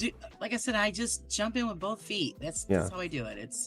I figured, okay, I'm going to do this, put it together and put it out. And if they like it, they like it. If not, then I just won't do it anymore. Right. Have you had any like conflicting viewpoints over, something that you featured in your magazine where somebody, I don't agree with this, or has that happened? I'm sure, again, I know it's a young thing, so I don't. Nothing yet. Yeah, well, in a perfect world. Or no. Yeah, right. In a perfect world, that won't happen. But being somebody who's putting something out, it's certain things are bound to happen. So yeah. What about, is there anybody that you think that you featured that you were able to give them, even the tiniest bit of visibility or support? Because you think of anybody like that you really feel benefited from your work? I mean, and that's okay to say. It's not like you're patting yourself on the back. I'm asking you. Is that something that's happened? As far as the magazine or just the interviewing? Which one? Because I really don't know. Yeah. Yeah. Yeah, I don't know. Nobody's really. I mean, I always get, a great interview. I love the interview. I love the way you do the interview. But I haven't heard if anybody's gotten any kind of, increase because of the interview. Nobody's told me. Uh-huh. I always try to get, the newer channels out. I'll try to get in touch with people, that are newer and interview them so they can get, out there and known and build their subscribers. Right. As far as the magazine, like I said, nothing yet, because it's just the first issue. And I always try to, like I said, pick out people that are mostly the newer channels with the less subs. I try to get them out more than I would somebody that's got 300,000 or whatever, because they've already got and achieved, great numbers. But I'm not neglecting them either. So depending on what they've done that month, then if it's something that should be recognized, then I do put it out there. Yeah. Giselle asks, how do I reach you for thoughts about the magazine? I don't really use most apps. Is email okay? Yes, she could either do it through the raw paranormal email, or if she has a Facebook, she can might get me through the chat on Facebook as well. Right, which the Facebook. The link to her Page. Facebook is in the description, Yeah. by the way. Right. And I also have the raw paranormal page too. So either one. Okay. Wayne Dawson asks, besides from myself, which celebrity or guest would you like to do an investigation with? And he means that he's the celebrity. He's a celebrity. He certainly is. he shows up here often, waiting for him to call in too. Actually, well, if you're gonna go that route, anybody that's close by to me that wants to drag me along, I'll go. But as far as big time celebrity, if that's what he's talking about, or just a celebrity as in our circle. Well, it doesn't say, so I think anything that I mean, it could be Brad Pitt if you wanted it to be, you know. Jeez, I don't know. Like I said, I would love to do an investigation with Joe and Dawn. I mean, who wouldn't? Sure. I'd like to do an investigation with you, but Thank you. geez, I don't know. Yeah. So big celebrity. I'd like to do an investigation with me sometime too. Yeah, Because I haven't done any since the main one, you know. So I'm looking forward to whenever I can get myself out there. That's the thing, to get the time to get out there. Mm-hmm. I mean, I hope they'd answered this question. Yeah, absolutely. Horror of Horror, Carla asks, Laura, how do you feel about being a woman in the paranormal field personally? And what kind of struggles do you face yourself?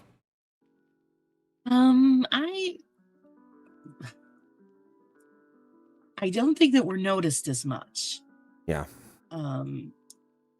Even in the community, I think there's favorites, and they get more recognition than the others. Mm-hmm. I mean, I get that happens, but I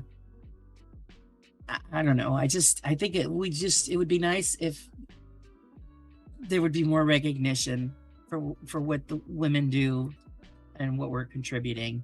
Yeah. Even if it's not investigation material, it's the other things that we put forth, you know. As far as me, I really haven't ran into any big problems or barriers, because believe it or not, guys, I'm very forceful when I need to be. So, you know, if there's something that I want to do, I'm going to do it, whether I do it by myself or you're welcome to join. Yeah. I'm kind of stubborn like that. Stubborn or not, Carla says, you are seriously the sweetest person. Oh, thank you. She's a sweetie too. And I agree. You definitely are sweet. And so is Carla. Carla's wonderful. Ian Cavaney asks, if you could invite a historical ghost to dinner, fact or fiction, who would it be and why? Historical ghost. Let me see. I think it would be actually Abraham Lincoln. Reason being that my husband's related to him. Oh, really? And I just think that he was a very smart and interesting individual. And it would be great to sit down and, you know, just talk with somebody like that. Right. Absolutely. Pickle and Peanut Butter 2566 asks, what is more plausible, something actually physically following you or attached? Which do you think is more likely?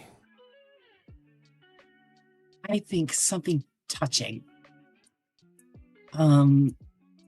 Seeing that I've had that more experience with that kind of, you know, that happening, is being touched, or, you know, something grabbing my hair, or like I said, the whispering in the ear. Right. I think what they mean I've never had any experience with attachment.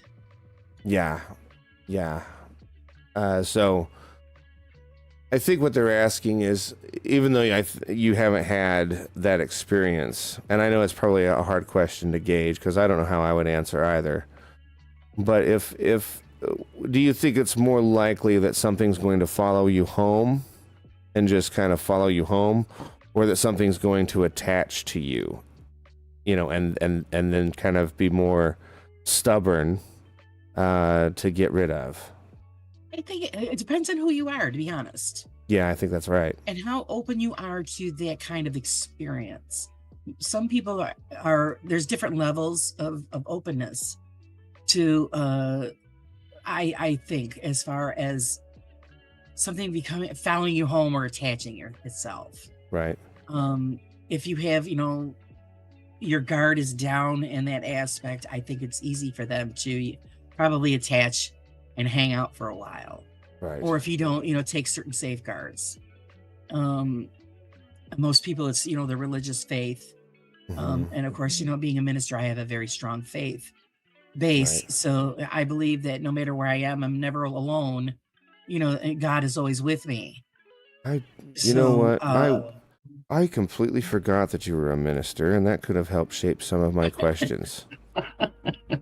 I will remedy that actually right now, and I'll come up with some questions to ask based on that. We do have a caller. Okay. Who is waiting? He is no he is no noob to this. He's been here before. Everybody, please welcome Michael Burkeen. How are you, my friend? I'm doing good. How about you, Jimmy? I'm doing well, thank you very much. Hey, Michael. Hey, Laura. First of all, Jimmy, thanks for answering my question on the callback last night. Oh, sure, no problem. That was pretty cool. Happy to help. Anyways, Laura, I got a question. What is the best evidence and proof of the paranormal that you have captured so far on camera? To be honest with you, nothing. I have never caught anything on video or camera. They could be called evidence. Like I said, I have an EVP that I do have, that I still have, and someday I'll transfer it over to digital and I'll play it for you guys. Oh, it's nice to see him. But as far as any kind of video or still shots, nothing. Yeah. Well, that's a good answer. You're being honest. It's hard, right? It's hard. It's not like you capture something every week, every day, every time you go out. That's what I'm saying. It blows my mind when they say, "Oh, we got this on film." I'm thinking, "No, the hell you did." Right. Yeah. Oh, I can't hear him. Yes, you're muted, Michael. I didn't do it either. I'm not guilty. You're muted.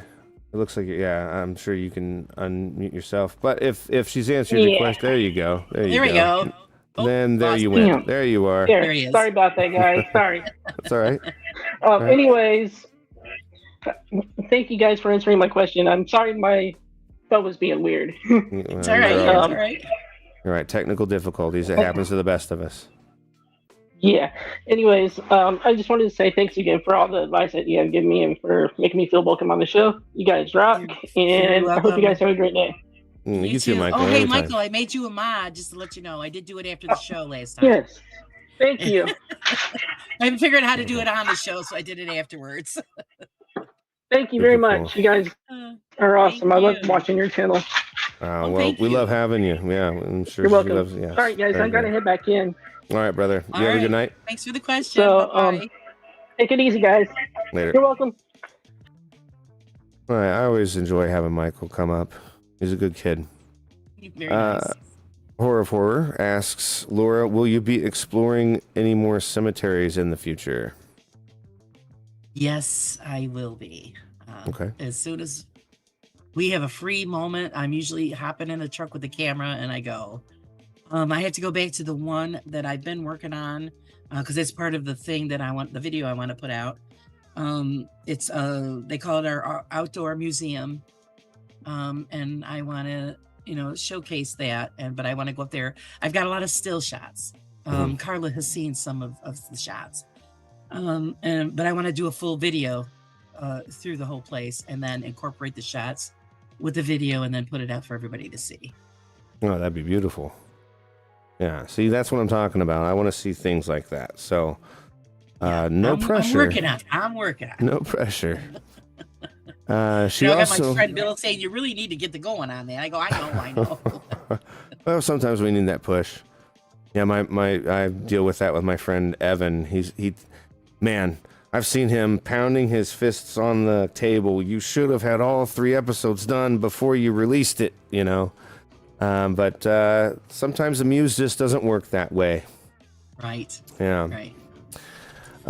Carla's also asking, Laura, where would be your number one place you would wish to explore? Wow. My number one place.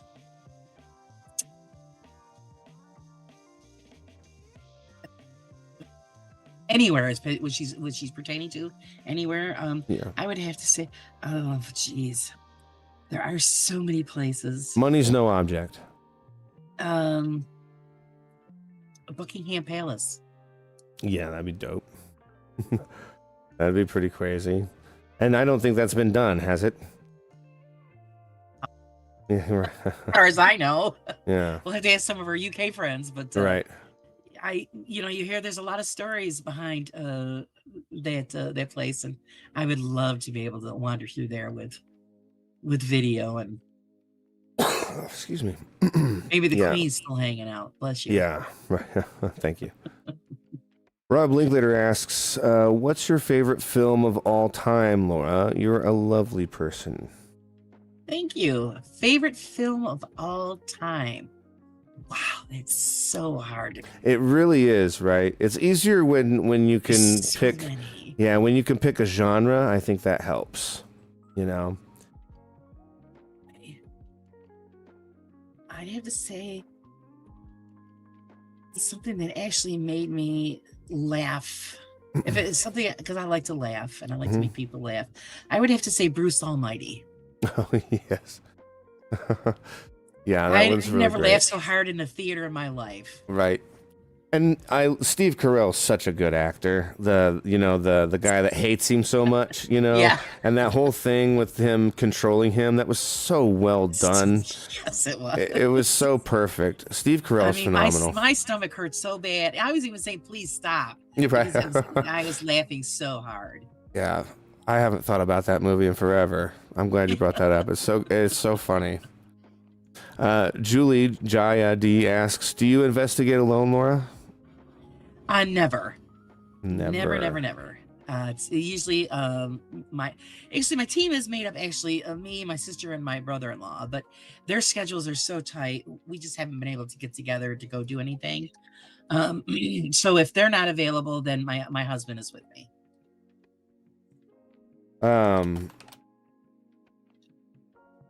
Yeah, it's a smart thing. We were mentioning it earlier.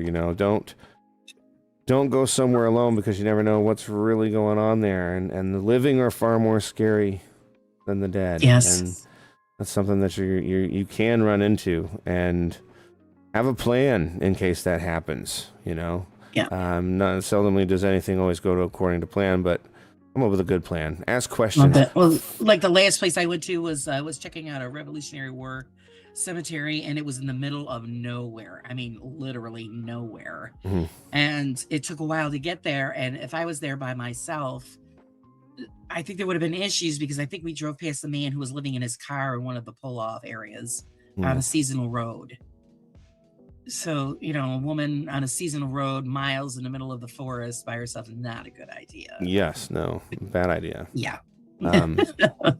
And it's if it's something that you plan on doing, where you're planning on investing, because some people do. Some people will, no matter what we say, there's always going to be somebody who's going to do it because they don't trust anybody else. And I understand that.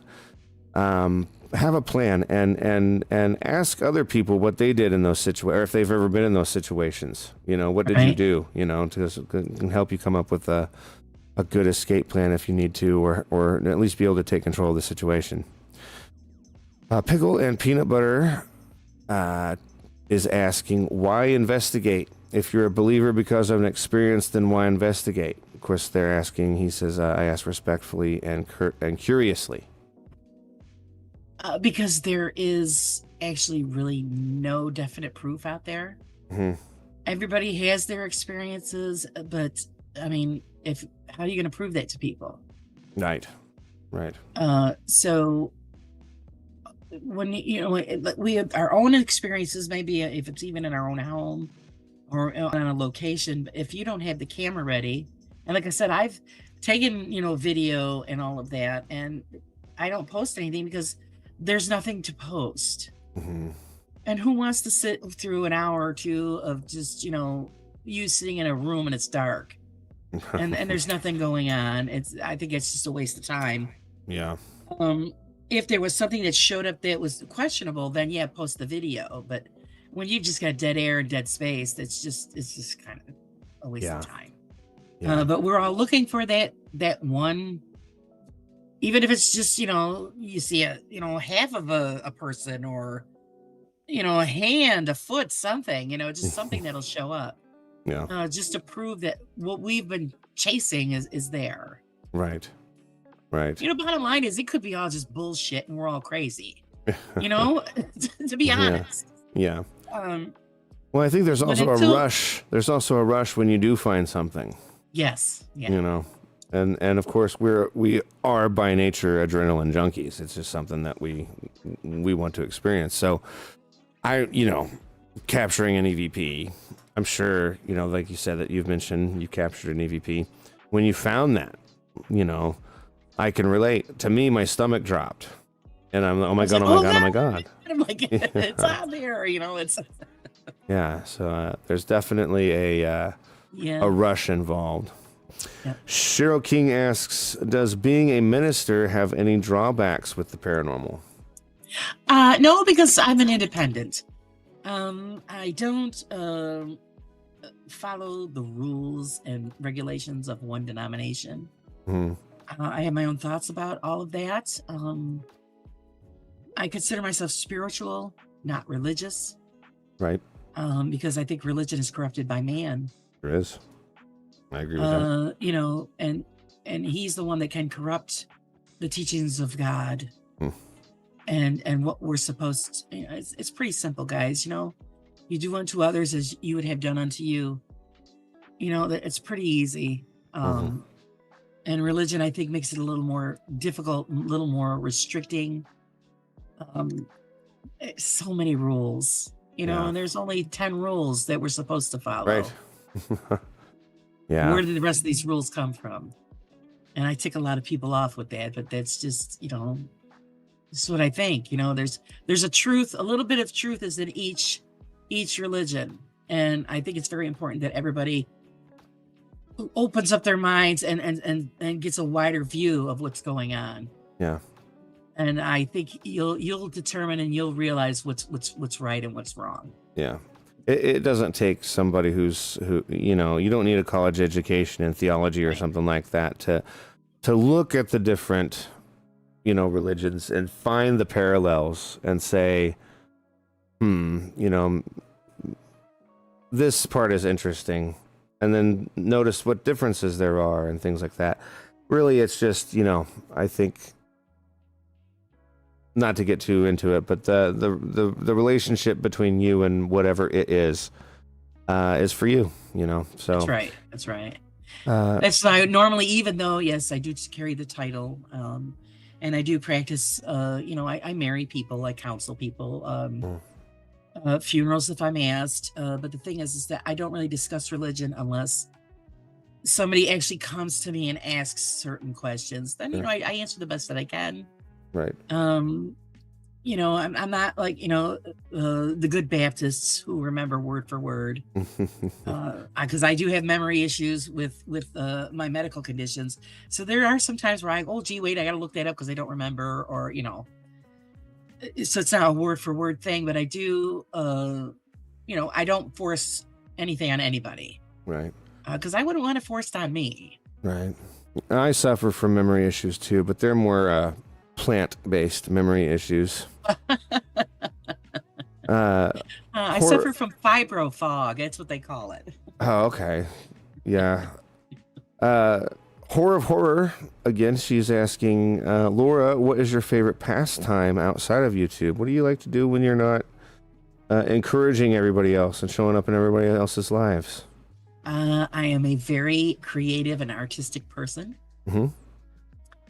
I used to make handmade jewelry and leather products. I also like to sing.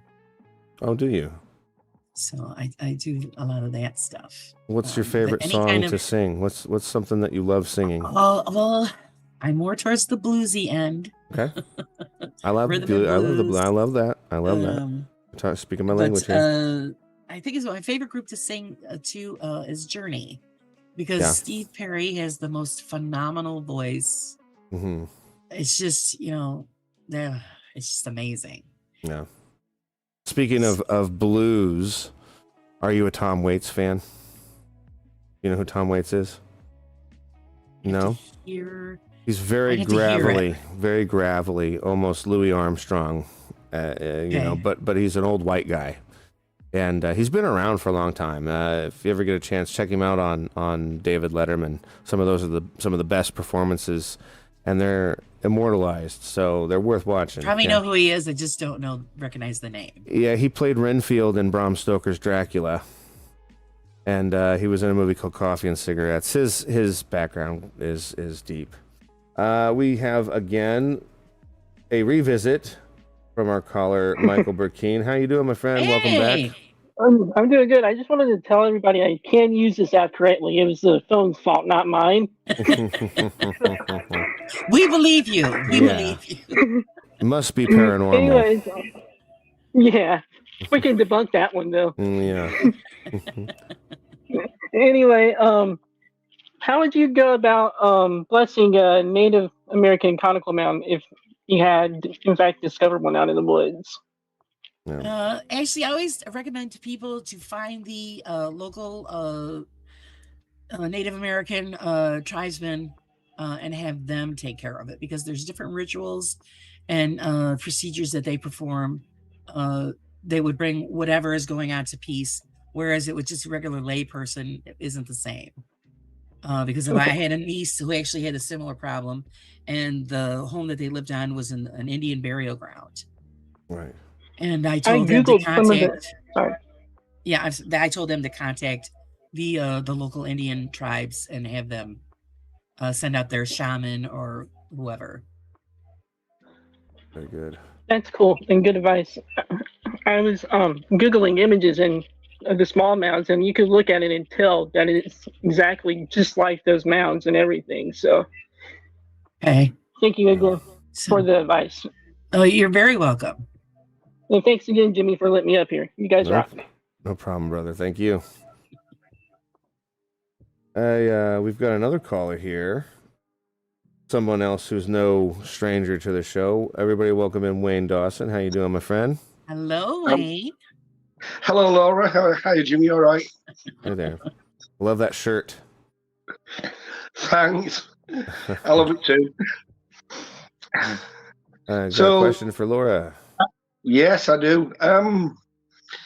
When you actually go to these haunted investigations and you don't pick up any evidence yourself, like you say, now all these stories attached to these haunted buildings, then does that put doubt in your mind whether these stories are true or not?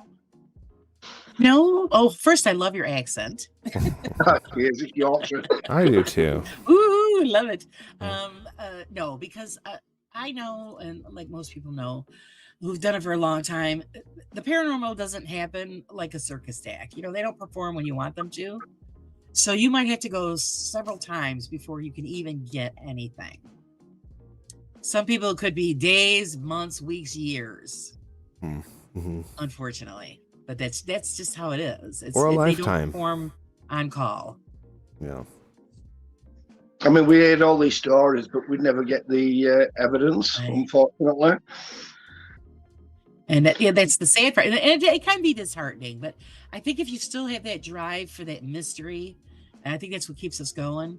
Because, okay, it didn't happen today, but it'll probably maybe happen tomorrow or when we go next time, or, So you just have to prepare yourself mentally that, anybody that does this, because, when you tell everybody what you do, they think you're crazy anyway. But I think you have to be a little crazy to be a paranormal investigator. Yeah, definitely. So, you have to realize that, okay, this doesn't work this way, but eventually I will, get that golden apple will show up eventually. Sorry, I'm just getting distracted at the moment. It's okay. Yeah, as Steve Tyler would say, walk this way and dream on. Right. Okay. Thanks for your answer, Laura. You're very welcome, and it's nice to meet you, Wayne.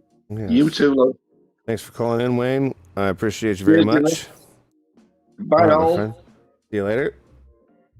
Wayne's wonderful. It's the Again, first time I'm getting to see some of these people. I only see them as a name on the screen, so right? it's nice. It's wonderful. Yeah. It's again, it's getting the people up here who normally would never, and if there are people who do get on, they're more than welcome to come on and ask questions. No,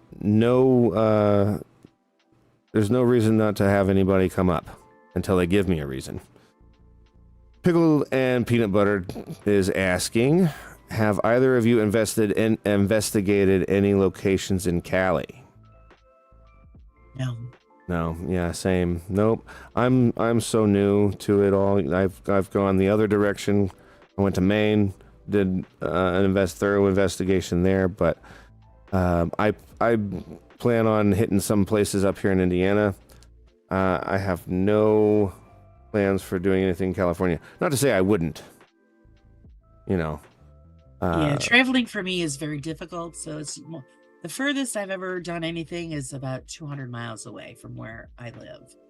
Yeah. Because I can't travel very far. Yeah. And that's what holds me back from going for the UK or wherever. Because there's so many places I'd love to go, but I can't sit that long in a plane.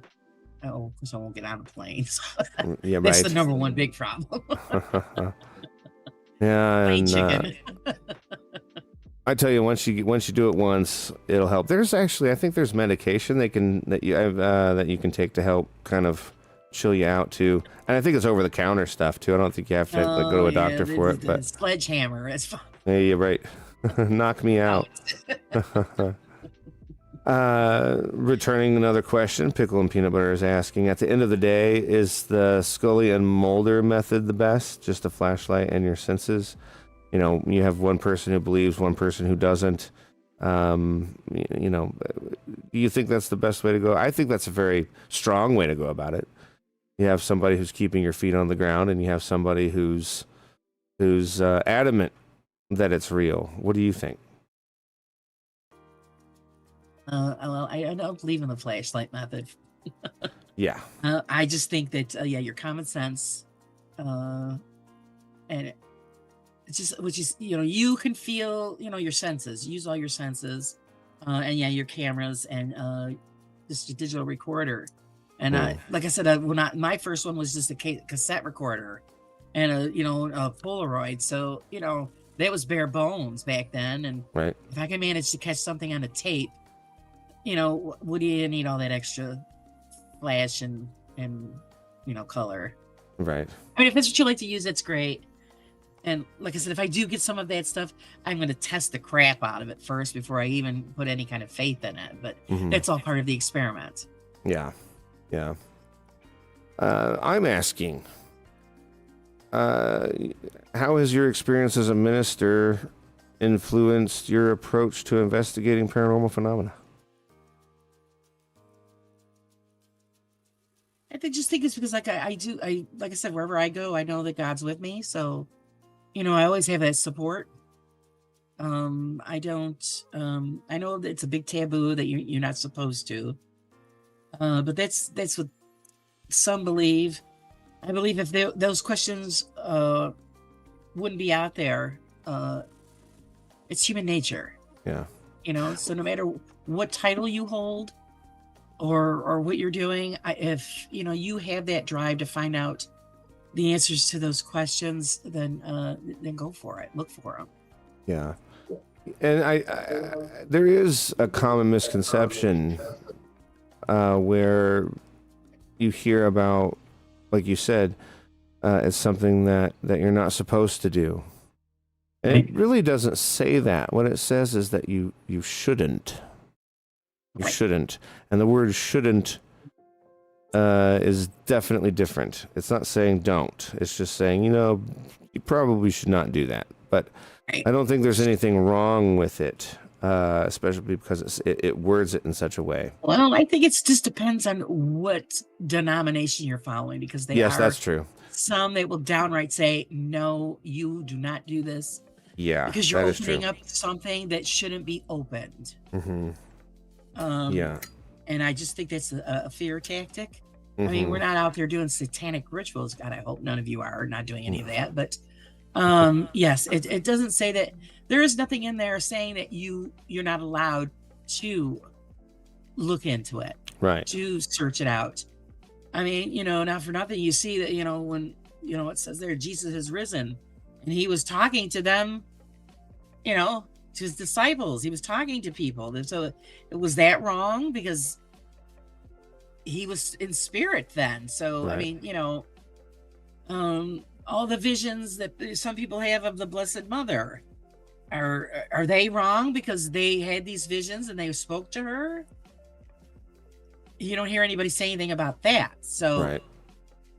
I don't, like you said, I don't think that it's I don't think it's a bad thing if we're doing it in a correct manner, and you're just being, looking for answers, not, trying to open up the portals of hell and conquer the world, or the crazy stuff that they all do. But yeah, it again just comes down to intent. Yes, exactly. Yeah. Your intent of what you're doing. Pickle and peanut butter. I love that they're being so active and asking so many questions. What do you think would be better caught evidence? A, something you caught on audio and on camera, I think, or on camera would probably be welcome in there as well. Or B, a shared experience. Something like where you're just telling me a ghost story, something that happened to you. Which do you think is better, personally? Well, I would have to say actually having it on camera and audio. Yeah. Because then you have proof backing up your experience. Right. Yeah, I agree with that. I feel the same way. I think, I love a good ghost story, but I love a good ghost story that has video clips with it too. Exactly. And we're not all lucky to have that yet. That's right. Cheryl King is asking, Jimmy, what do you think? No. Yeah, I guess it is. Oh, that's for both of us. What do you think about AI and fake channels? Will it be harder to see their mistakes? What do you think about that? Good question, because I've asked that question to a lot of people. I honestly think as good as AI is becoming and as they progress, I think it's going to be harder for guys, and mostly, well, people like me, especially, who don't have editing experience. But if you don't have any kind of training or interaction with the workings of AI, I think it's going to be very difficult to pick out what's fake. Yes, without the help of some sort of tool that's meant to do it, which you can count on that happening as well. The further the AI progresses, there will be more technology available to those of us who do what we do, and to be able to spot those kinds of things. Something that will be able to read whatever the data is and tell you, yes, this is not legit, But of course, where there's a will, there's a way, and people will try to find ways around that as well. Good luck, though, Let's see here. If anybody else has got it's going to make the debunkers' jobs even harder. Yeah. Well, it keeps us on our toes, doesn't it? Yeah. I mean, if everything was the same old, it'd get boring. Right. Ian Cavaney is asking, what's your favorite ghost story, fact or fiction? They're a big fan of Dickens' The Signalman, personally.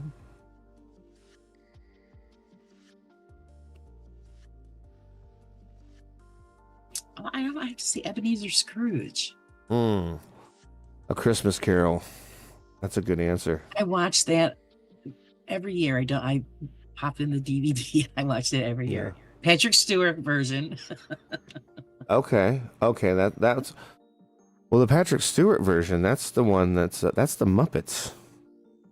No, there's another one where he's. It's regular. I'm into the Muppets one myself. It's actually quite hysterical. That's a good one. I just think it's because I'm partial to Patrick Stewart because I'm a Trekkie, so I.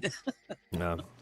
I also like Disney's A Christmas Carol. I grew up with that one, and gosh, it's a classic to me. I love that one. But right. Yeah, that one, Christmas, A Christmas Carol is a great ghost story, and a lot of people don't think of it as a ghost story. So it's awesome to hear your perspective on that, and include that, because that often goes unnoticed. Sure, if you look at it, he's being visited by 3 ghosts, but then he also becomes a ghost himself. Yes. Yeah. And sees his life from the outside. So it's wonderful. Yeah. Yeah. Pickle and peanut butter, bringing in the questions. I love it. I had I'm going to assume a half-bodied apparition girl follow me home from work to my home. I didn't tell my wife. The next morning, she tells me a girl was at the end of our bed. And I was not into that stuff, so why me? Maybe you're just so drop dead sexy. That's what I'm thinking. Which half followed you home, though? Yeah.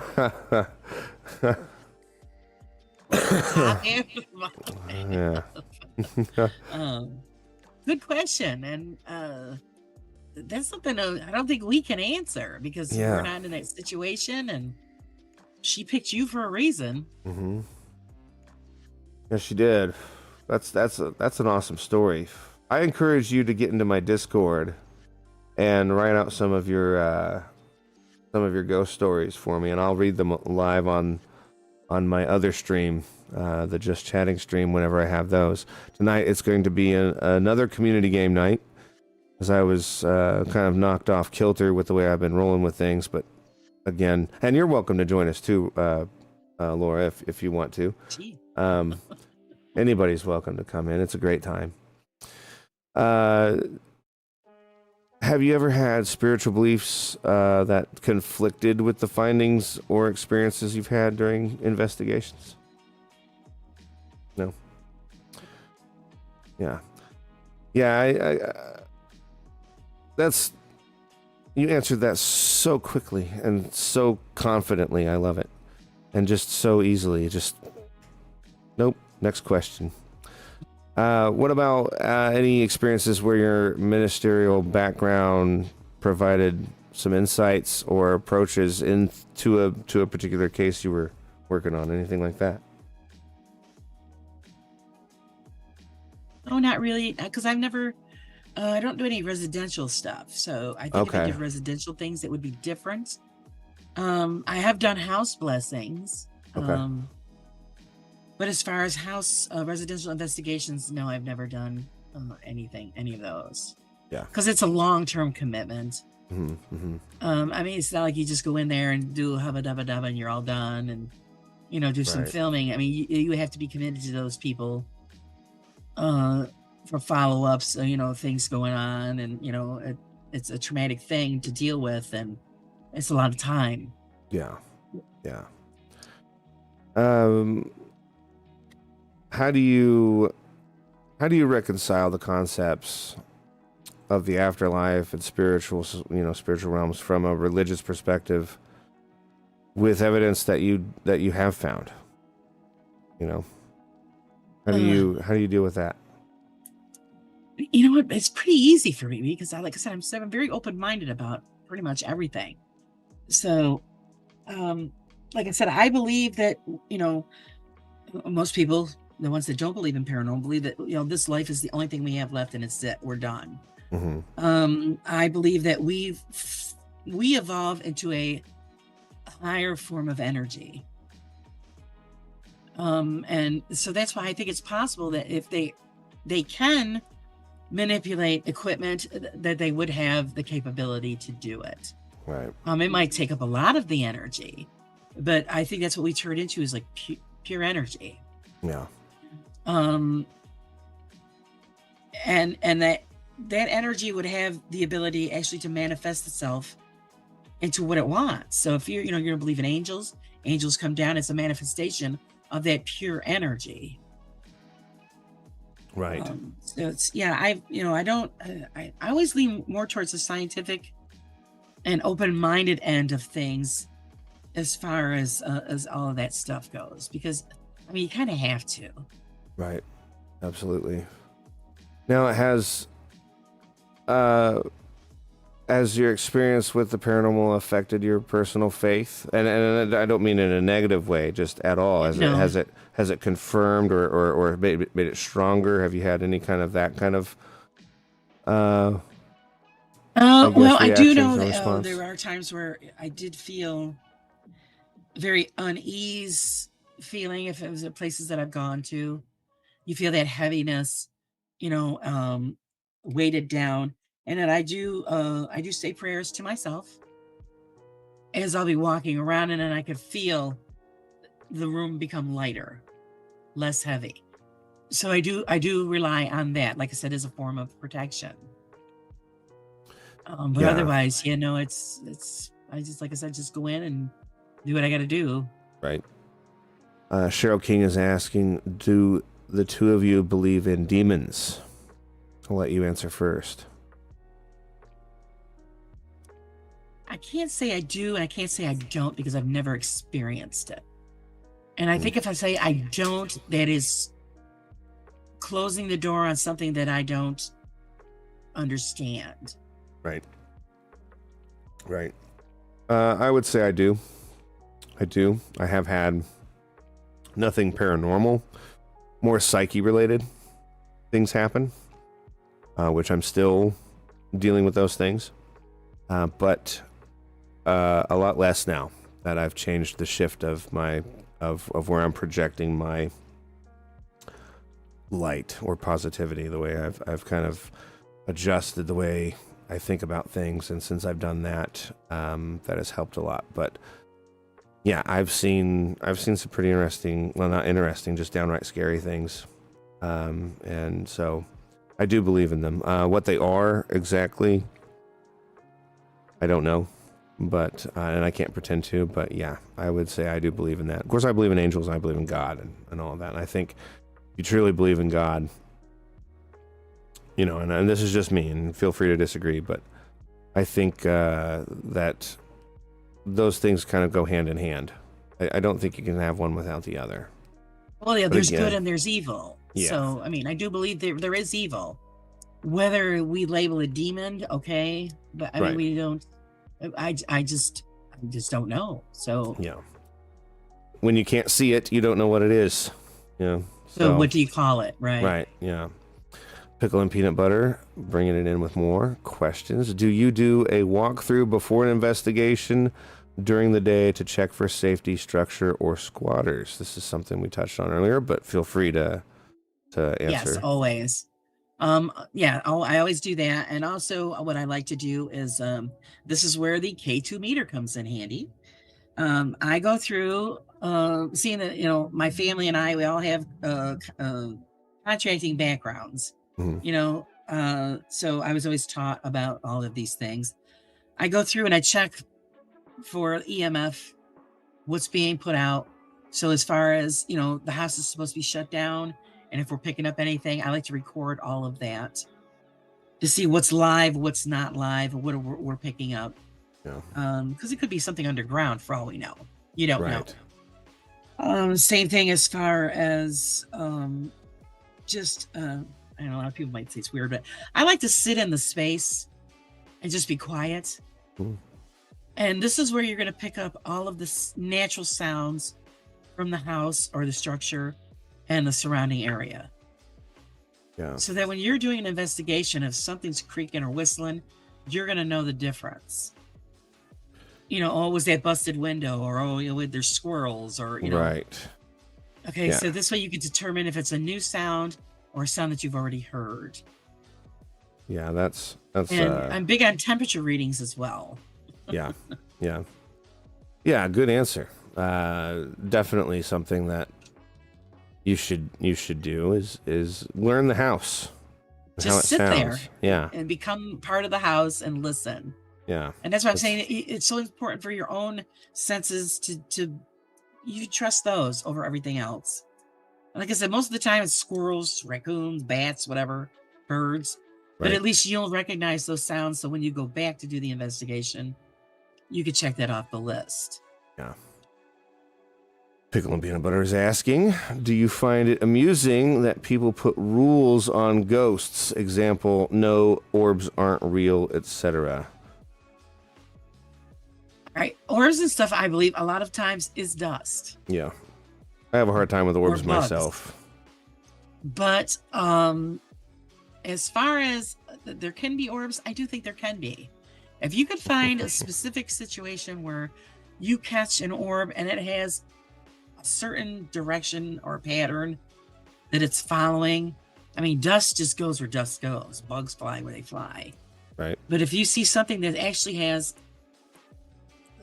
I don't know how we must say, a trajectory or whatever, or just a direction it's going in, and there's a difference, I think. I really do think there's a difference. Mm-hmm. Are all orbs paranormal? No, not at all. Yeah. But if you have those certain, incidents where you do see something and you can see it, because I mean, I've seen it where, especially the part where you've seen, incidences where a lot of people say where a loved one's passing away and they can actually see Mm-hmm. the spirit, the orb, rise up and leave. I mean, that has a specific, direction that it's going in, instead of just like, flopping around in front of the camera. And most of the Right. stuff is always directed towards or coming towards the camera lens and the light, because that light is attracting that. Right.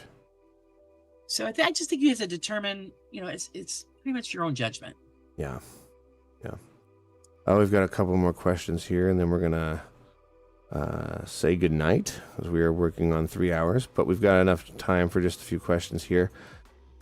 Ian Cavaney is asking, which public figure do you consider could be the Antichrist? You know what? I never really put any thought into that. Yeah. Could be. Gosh. I really have no idea. Because that's a heck of a thing to accuse. I don't know. Yeah, it's a heck of a thing. I have no idea. I never really thought about it. I will say this. They say that one of the sure signs of demonic possession is being able to speak a language that all of a sudden you had no prior teaching in, and all of a sudden you can speak this language out of nowhere. It occurred to me that if Hillary Clinton suddenly started speaking the truth, that right there would be a sure sign of demonic possession, because that's a language that she just doesn't know. Exactly. Yeah. That's funny. Rob is asking about games. We'll figure out game stuff soon. I'm not sure. I've been dealing with some issues with some of the new stuff, so I always want to bring in new stuff for everybody, and I know I've been promising this, but I will be putting more games into the library for us to do soon. Wayne is asking, is there any device you wouldn't use in an investigation, and why? Let's see. Because I don't have that much experience with many of the devices, because who can afford those things? I don't know. It's the spirit box, I think, because the noise is so annoying. Right. It drives me insane when everybody else is using them. Mm-hmm. So I don't know how anybody can do that Estes method, because that sound was just, it would drive me nuts. It's quite disorienting after a while. Yeah. You just kind of suck into it. It's definitely will give you ear fatigue pretty quickly. See, that's what I'm thinking. So it would drive me nuts. And that alone is like, because one of the things that I put in my documentary that I found interesting was that I heard this thing say evil house.